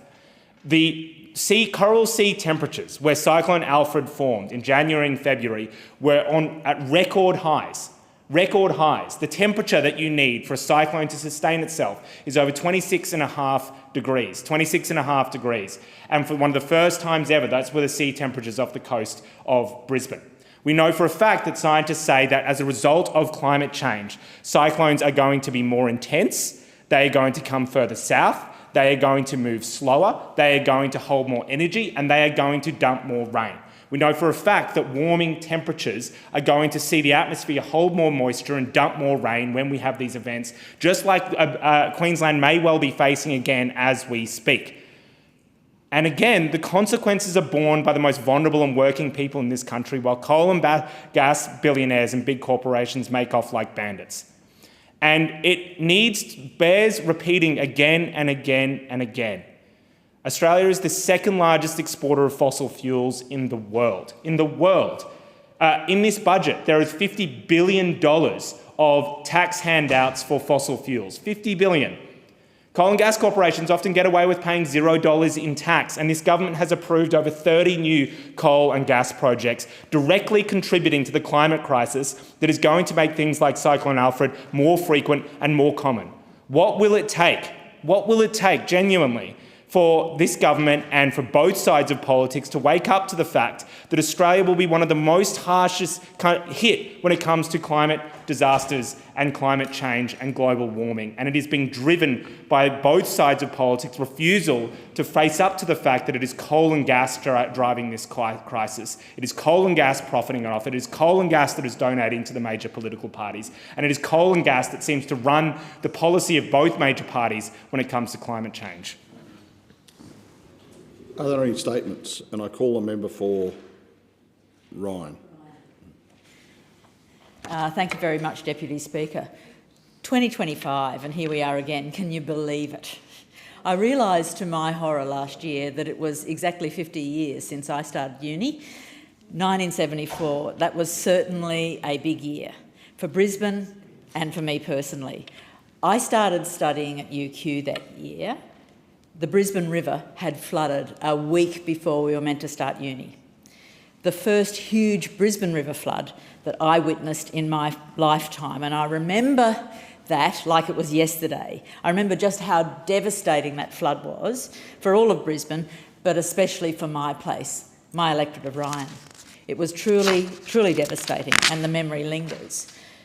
Those memories have lingered a long time, and little did I know then, as devastated and as exhausted as we were, that we would need to experience that again, all over and over and over again, 3 more times so far in my life. 4 devastating floods in my lifetime, and it is exhausting. You know, in 1974, much of the UQ campus went under. In every riverfront suburb, people shovelled out the mud, you know, threw out their furniture and possessions, started the heartbreaking process of cleaning up, of repair, of rebuilding. We architecture students were dispatched, you know, this was our first project in architecture, with clipboards to record housing type, construction materials, flood depth, and observable physical damage. And I went straight to an area in my electorate of Fig Tree Pocket to smell the mud, to talk to people, and to see the terrible damage. But what we registered, of course, beyond the physical damage, was, of course, the personal damage, you know, the loss, the heartbreak that such catastrophic climate events can wreak. It was devastating, and it has stayed with me, and I've got to say, it produces PTSD every time we have reports that we might be having another climate disaster event coming, every time that rain starts pouring down. And I'm not the only one in Brisbane who experiences that. It wasn't the last time in 74 that we've smelt that Brisbane River mud and seen the devastation. This deep appreciation of the power of nature and the importance of climate on life in Brisbane has been one of the drivers for me, really, of my previous career and indeed this new one. 51 years ago, in the face of unprecedented disaster, neighbours became friends and worked together to weather the storm. And we know that, unfortunately, that 74 flood was just the beginning. That was the year of the first big Brisbane flood in generations, and as I said, there have been just too many since. 2011, when I was looking after my aged parents, 2022, and now just weeks ago again in 2025. Each of these floods bringing its own challenges. The 2022 flood was during that election year, and again now in another election year we have just experienced another devastating climate event. It's not a natural disaster. It should be considered an extremely unnatural disaster. We're tired. We're over it. We have to rally each time something like this happens, and it's the community who has to carry the burden of it. We knew 51 years ago that climate change was making floods worse. We knew it. What will it take for politicians to get it? How many more times will they show up for a press conference as the floodwaters recede, patting people on the back like they're in it with us? I mean, that is just a slap in the face. That is offensive. Shaking broken people's hands with their right hand while taking fossil fuel donations with the left. It's outrageous. Fitting in an SES visit between corporate lunches and new gas approvals. How many times will we have to pick up the pieces again before this government stops supporting coal and gas? We've had it. Because while the major party turns up the heat time and again, the community has to pull together to help each other. This year again, that amazing and marvellous community spirit born out of the adversity of 74 and continuing unbroken helped weather those storms. My amazing team and I helped thousands of people in Ryan. We all pulled together, as did all of my colleagues, my Greens colleagues, I've got to say, in the various adjoining seats across Brisbane. We all pulled together and helped wherever we could. We must keep working together as a community for a better future, not just cleaning up the mess, but actually striving to actually stop these messes happening. Let me tell you what actually happened during Cyclone Alfred. While both the Leader of the Opposition and the Prime Minister were at fundraisers in Sydney, I might add, we were on the ground in the community. I'm so incredibly grateful for everyone who helped out down at the Toowong Temporary Sandbagging Depot. My colleague from Brisbane was there. We were able to mobilise many, many Greens volunteers down there for the whole time that sandbagging depot was open. And they weren't just there for the photo op.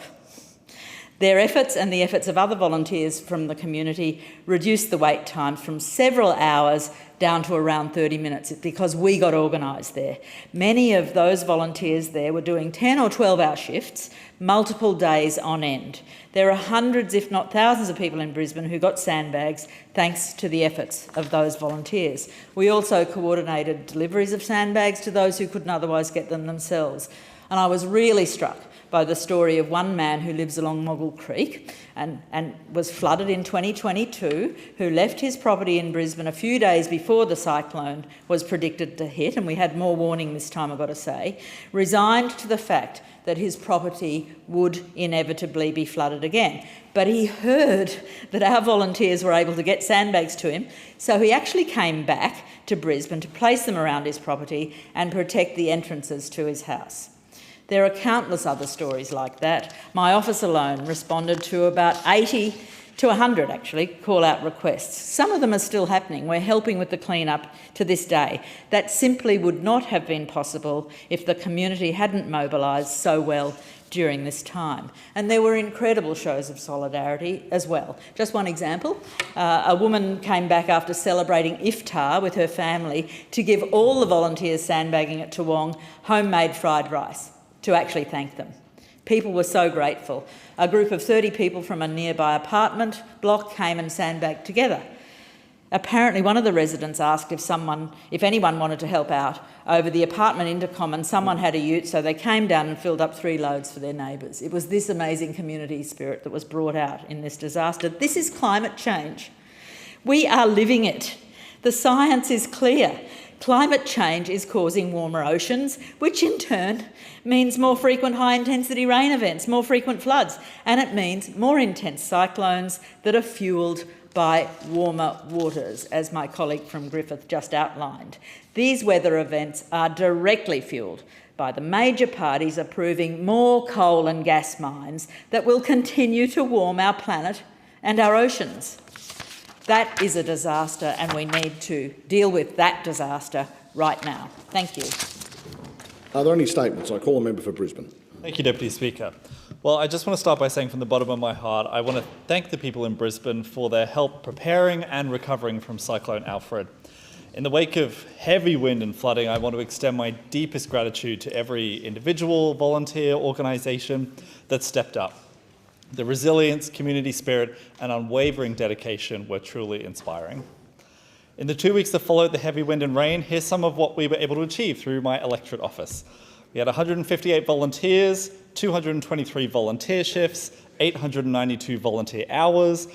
We moved 8 tonnes of green waste cleared from gardens, driveways, verges, 400 meals served to residents in power-affected suburbs, dozens of personal drop-offs of care packages for residents with mobility issues as well. And as always, a heartfelt thank you to our emergency responders, the SES, Queensland Fire and Emergency Services, paramedics, frontline workers who worked tirelessly to keep the community safe. And finally, to every Brisbane resident who followed safety advice, checked on loved ones and showed resilience in the face of adversity, thank you. Your courage and unity reminds everyone that together we can overcome anything. But unfortunately, these extreme weather events are only going to become much more common. The climate crisis is something we are already feeling. 2024 was the hottest year in recorded history and the hottest for Australia's oceans. Month after month, we're in a world that is hotter, wetter and more turbulent, with extreme weather events happening more and more frequently and with frighteningly more intensity. Tropical cyclones have long been a reality for many in Australia and the Pacific, but climate change is making them more intense and destructive, and they're moving further south. As our climate rapidly changes, the waters off Australia's east coast are becoming exceptionally warm, providing the perfect conditions for stronger winds, heavy rainfall and larger storms. These cyclones now intensify faster, they reach higher wind speeds and produce greater rainfall. They can also maintain their strength for longer and move more slowly, increasing the devastation in affected areas. And with sea levels now 20 centimetres higher due to the continued burning of fossil fuels, storm surges and coastal flooding are becoming even more dangerous. According to the Climate Council, over a 24-hour period between March 9 and 10th, Brisbane received a record-breaking 230 mils of rainfall, while Lower Springbok in southeast Queensland recorded a staggering 814 mils between March 3rd and 9th. That is 80% of Brisbane's average annual rainfall. As ocean temperatures continue to rise, scientists are warning us that cyclones will track further south along the east coast, threatening densely populated areas that are unprepared for this kind of extreme weather. Most homes and infrastructure in Brisbane are simply not designed to withstand cyclonic conditions. Australians are already experiencing more extreme fire conditions, longer and more intense heat waves, and heavier rainfall-driven flooding due to pollution from coal, oil and gas, which is driving climate change. The financial toll continues to mount, with insurance costs skyrocketing. There are homes in my electorate that are already uninsurable entirely. Australians are now paying $30 billion more for insurance than they were just a decade ago. That's more than double the rate of inflation.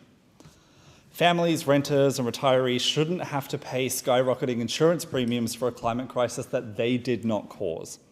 Filthy rich coal and gas companies caused the climate crisis and they should pick up the tab. But in yesterday's budget, far from making fossil fuel companies pay anywhere near their fair share, the government has handed over $56 billion in subsidies to them. Meanwhile, the Albanese government has continued to approve new coal and gas projects since coming to power. This will make the climate crisis worse, make these disasters more frequent, and make insurance more expensive. And the shameful watering down of environment laws rammed through the House yesterday may well pave the way for even more coal and gas projects. We need a government that puts the environment and climate before the entitlement of the fossil fuel industry. Our communities are sick of cleaning up again and again from the impacts of climate change while governments don't do enough to combat one of the great crises of our time. The only way we will see real action on climate change is with a minority parliament with the Greens in the balance of power. Are there any statements? And I call a member for Moncrief. Thank you, Deputy Speaker. That was a frightening last thought from the member for Brisbane, the Greens with the balance of power and minority Labor government. I couldn't think of anything worse as a nightmare scenario than that being the case. Community felt during the effects of Cyclone Alfred, and I've never felt closer to my community than during the storm when so many of you sent me text messages and photos of the erosion along the beachfront in the electorate of Moncrief and beyond. But Cyclone Alfred severely impacted the Gold Coast, as we know, across all three electorates of McPherson, Moncrief and Fadden to the north, with 130,000 homes and businesses losing power, including my own, Deputy Speaker. And I was in a situation where I was at home alone. My partner was elsewhere and couldn't get home on a flight, and it was quite harrowing with the wind, the rain, the noise that was could be heard from inside of homes, and I felt for, of course, all Gold Coasters who then went without power, very many of them, again including myself, where we were faced with a situation where there was no power for some time. Some Gold Coasters were without power for 5 days or more. I myself only for about 36 hours, but just the work involved in preparing your home, in working through the impacts of the cyclone as you're inside your home, with stuffing the windows and the doors with towels, and then of course the aftermath of cleaning all of that up afterwards, but also losing the contents of your refrigerator or freezer, also impact families in this cost of living crisis that we're having at the moment, where they've lost that, and of course they're going through applying for payments as well at the moment, and insurance claims. But on the Gold Coast we had damage to infrastructure and we had damage to beaches, and whilst Cyclone Alfred hovered off the coast, he took our patience, but he also took our beaches, and Main Beach in Southport, or Southport Surf Life Saving Club, was particularly impacted. and we lost about 6.4 million tonnes of sand, which is the equivalent of 320,000 semi-trailer loads. And some of the surf conditions were quite incredible, with a record-breaking 12.3 metre swell that was recorded off Main Beach. And so residents across the coast felt at risk of those storm surges at very high tide, and we were very grateful that our rock wall was not penetrated during the storms. There was about 2 months' worth of rainfall in 24 hours. The city informed me that there were 800 trees across the city that were down, and some 2,000 jobs that were required and logged to fix that, and obviously get trees off the road and off the paths and off power lines and restore power. So can I thank all of the emergency workers and also those that work for the City of Gold Coast for their continuing work, which is being undertaken now today. We do see that the best come out in people at the worst times, and I want to thank my neighbours for sandbagging the front of my place while I was helping others in the community with serving our people, sandbagging their houses. And I came home to a house that looked a bit safer than when I left, so that was I was very grateful for that.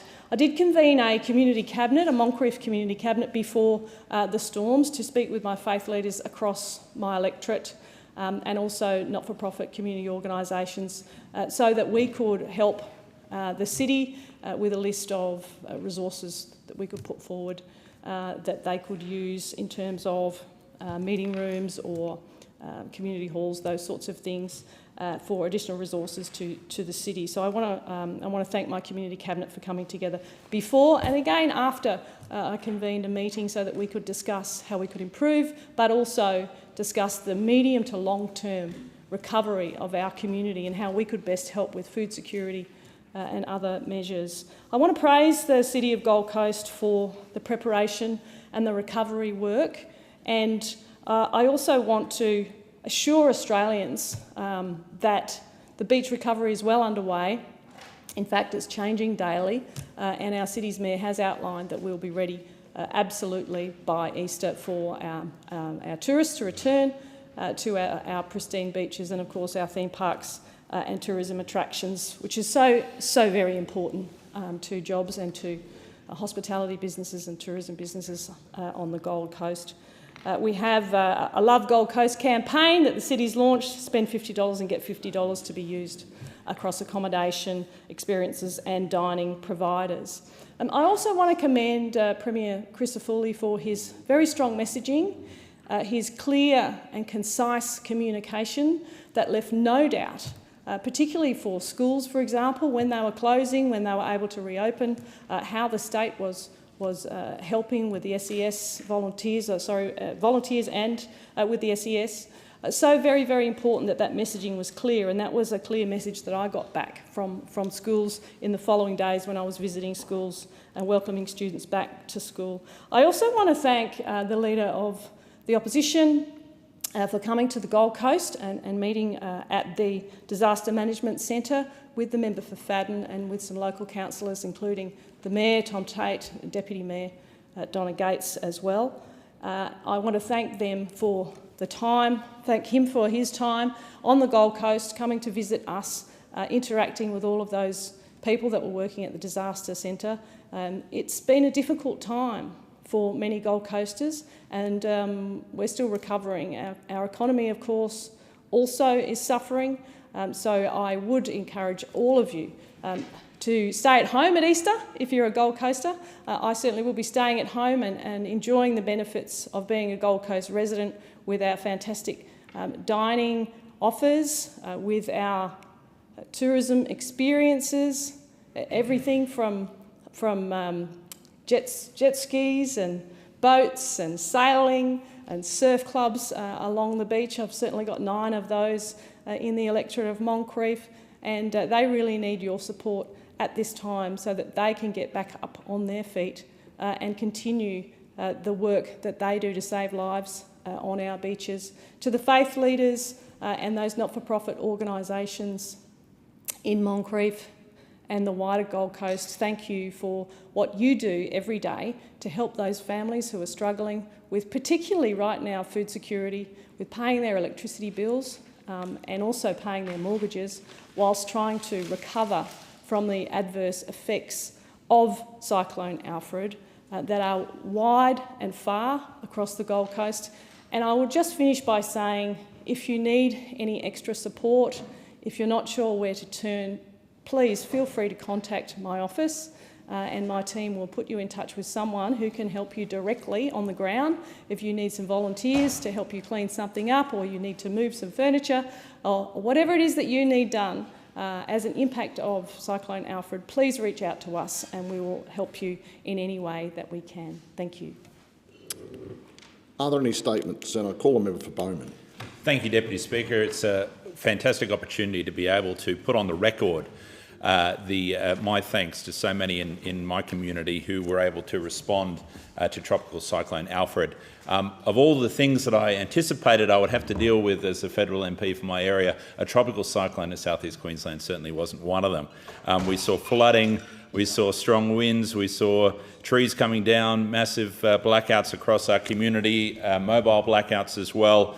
We saw multiple homes damaged and lots of business disruption. But can I start by thanking those who went above and beyond during this crisis? I want to start by thanking Redland City Council's disaster management team, particularly Mike Tate, who leads that team, and ensuring a well-coordinated response. I had the opportunity to visit their disaster management centre during the course of the disaster, and it was a well-oiled machine, and Mike does a wonderful job there. I want to thank our local Redlands SCS units, who are of course busy clearing away all those fallen trees and allowing our NGEX workers to restore power. Can I thank them as well for the wonderful job that they did. So many countless outages that occurred over the course of that Friday and Saturday, and they were working around the clock to restore it. And of course the added challenge in my electorate of dealing with those issues on our Bay Islands and the challenges of getting out there. And of course those Bay Islands were cut off for many days over the course of the cyclone. And I want to thank the Sea-Link, the Amity Trader and the Stradbroke Flyer Goldcat staff for the work that they did, keeping those boats operating to the last minute to ensure that supplies and emergency response could occur. I want to thank our Queensland police officers for the work that they did, alerting people to the danger and also doing those critical welfare checks on people afterwards. All our frontline health workers, including the nurses who assisted with the delivery of twin babies at Dunwich during the course of right in the heart of the cyclone. Queensland Ambulance Service paramedics. Particularly I want to thank the Australian Army 7th Brigade personnel who came out and assisted the NGEX crews with their clean-up efforts. It was terrific to have their support, and including one young private who was actually born and raised in the Redlands. Council's volunteer community champions, who sort of act as an extension of their disaster management arm, all volunteers and do a terrific job, particularly out on our islands.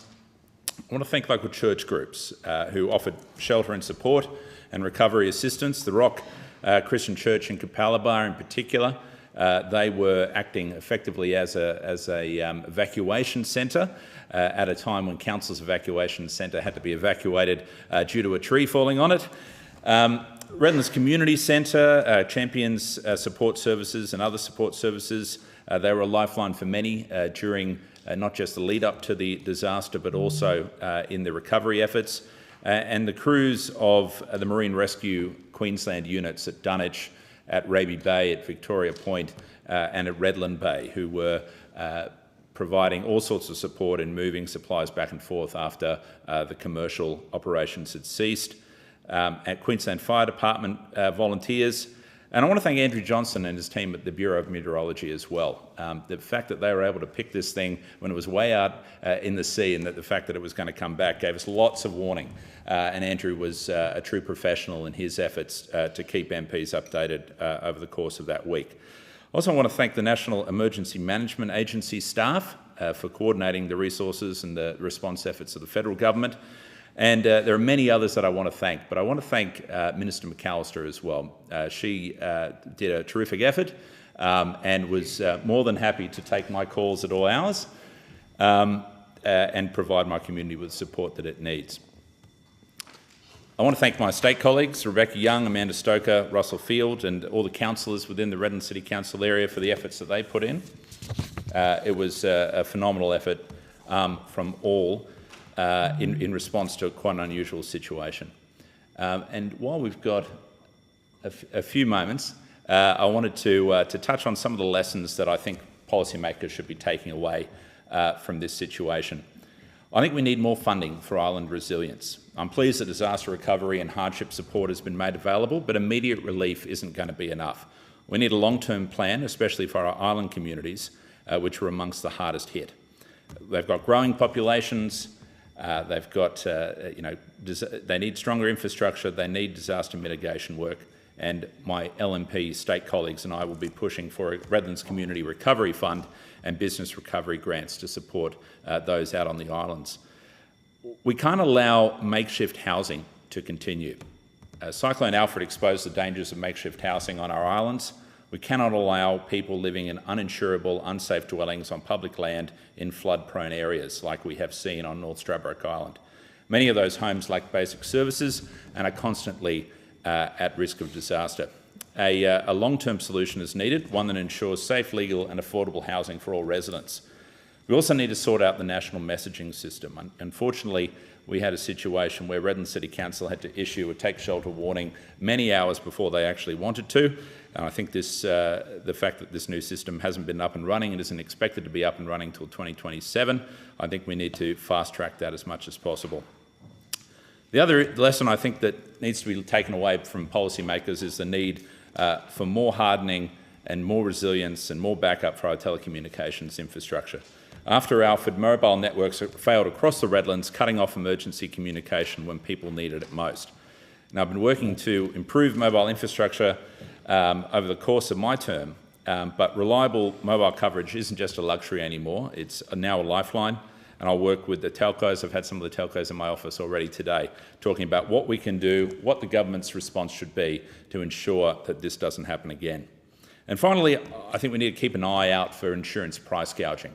The fact is that cyclone risk has been built into insurance premiums in South East Queensland for a long period of time, as many of the businesses on the islands have told me in the past about their excessive premiums due to the fact that cyclone risk is being considered.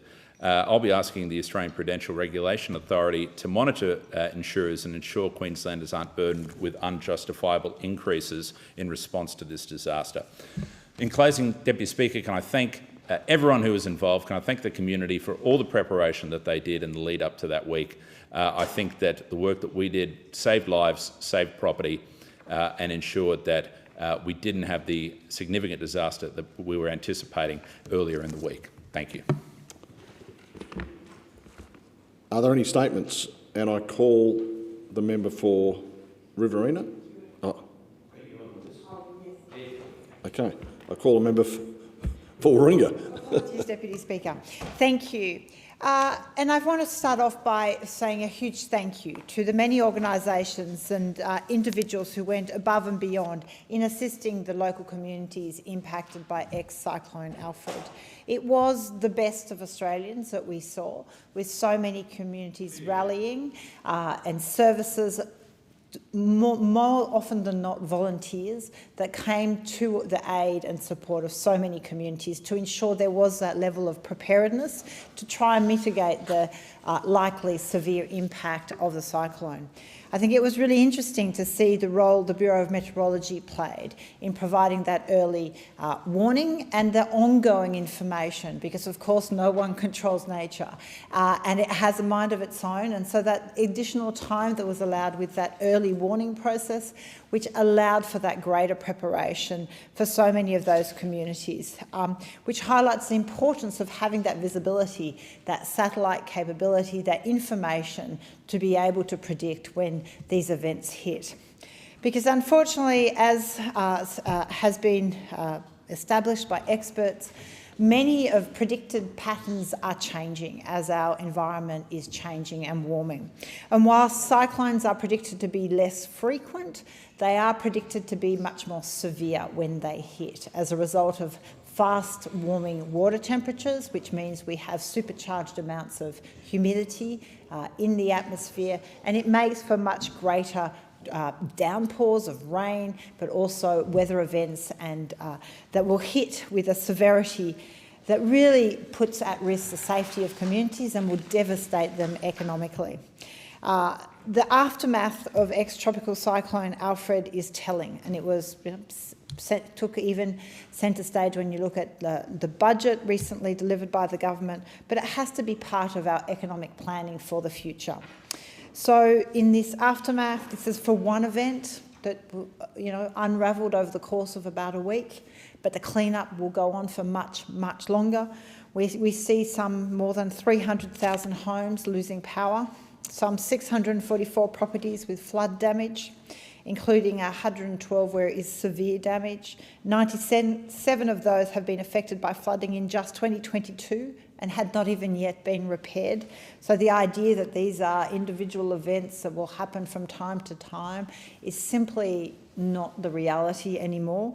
We know these events come successively, they batter communities, they overwhelm capacity to respond, and they will overwhelm that very well-meaning volunteer workforce that we have that comes to the aid of communities. But we need to move beyond that capacity. We have to put in place more security and preparedness for these communities. The infrastructure damages estimated that are in the hundreds of millions. So the aftermath of ex-cyclone Alfred underscores Australia's vulnerability as a continent to extreme weather events. I think in the same week that we were talking about the ex-tropical cyclone Alfred, we had other parts of Australia grappling with flooding, we had other parts grappling with bushfires. The reality is we are incredibly exposed as a continent to these changing events. We're feeling the impacts of our warming climate, and without interventions, communities will continue to suffer. And whilst it's incredibly important that we continue to mitigate, we cannot keep making this problem worse. So we must act in terms of the mitigation piece and be ambitious on our emissions reduction. We must at the same time build in adaptation and resilience. Communities, individual households should not be left holding the bag for a failure of policy for some last 20, 30 years' time, nationally and globally. That adaptation and resilience building piece must become a priority, and sadly, the most recent budget completely fails to address the needs. So we need to take action now to keep our communities safe, and safe today, but into the future as well.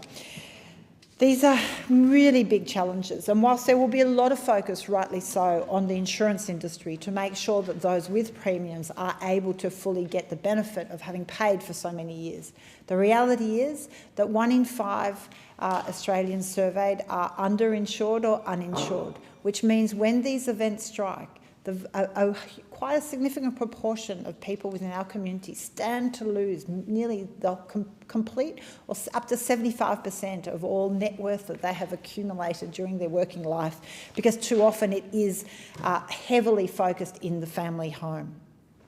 The Australian Institute report recently found that, yes, 1 in 5 homeowners are underinsured or not insured. So that equals to some $2 trillion worth of properties at risk, as the bulk of the Australian population lives within 50 kilometres of our coastline.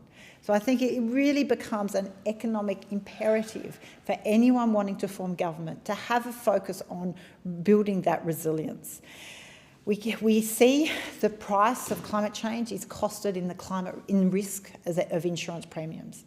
And it's a really telling industry, because insurance companies price risk on a yearly basis. So every year, that change that is happening, whether you want to believe the causes or want to believe that we have an impact on it or not, they look at the financial model, they cost risk, and they build it into that. And whether you want to believe it or not, you are paying for it. Whether you are directly impacted or not, you are paying for it. This is how the model works.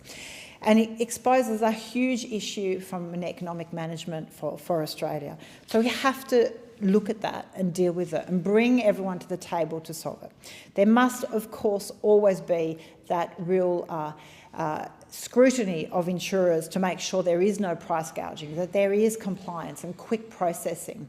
But the reality is, as other jurisdictions have found, other countries, insurers will choose to vacate the market if the risk simply becomes too high, or they will choose to just not insure for certain risks.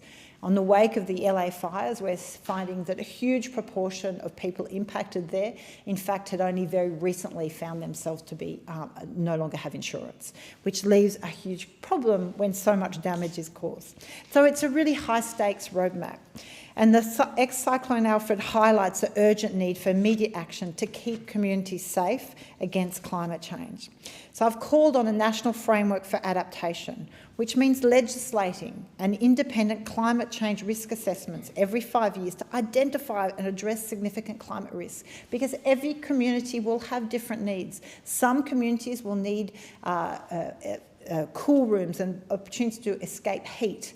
The other communities will need to deal with drought, flooding, coastal erosion, bushfire. Their risks are different in different communities, and we must have a national plan to address that. Obviously, going hand in hand, we must also legislate for the government of the day to have a national adaptation plan, outlining strategies, policies, proposals to mitigate the identified risks, and complete with an implementation timeframe and monitoring indicators. This can't just be left to whoever is in government to care about that community because it's a marginal seat that they care about. There has to be a properly managed plan for that adaptation and resilience building. Of course, it will cost, and that's why I'm calling for sustainable funding with a $10 billion climate resilience fund to secure that safety for our communities, to assist local government in doing the kind of infrastructure change that will build their resilience. And that can be fully funded through the budget, through redistributing priorities, so that rather than continuing to do cream on top to mining companies through fossil fuel credits, that we actually start to redirect that to households, to local governments, so that they can be safe and lower their insurance premiums. So this plan is a comprehensive plan that I have put to both sides of government that want to form, both sides of politics who want to form government, because we know we can't leave householders left holding the bag. Currently, they are paying for incredible increases in insurance premiums. They've risen by 32% since 2022 alone. This is an unsustainable trajectory. We can't also leave local governments alone to deal with this problem, and yet they are on the front line. When things fall apart or when events strike, it is them that are having to deal with it. So we must put in place a capacity for local governments to build that resilience. And it can't be left to local residents to pay for it through council rates to local government. It is simply unacceptable that state governments are transferring onto our local governments a lot of this emergency response fees and cost, and ultimately it is the individual residents that pay for it. So we know the economic savings. There is a resilience dividend. For every $1 invested in resilience building, we save $11 on disaster recovery. Now, in the most recent budget, the estimated cost of ex-Cyclone Alfred will rise to $13.8 billion. We can do so much better if we start building adaptation and resilience. The time being 1 p.m, the Federation Chamber is now suspended until 4 p.m. this afternoon.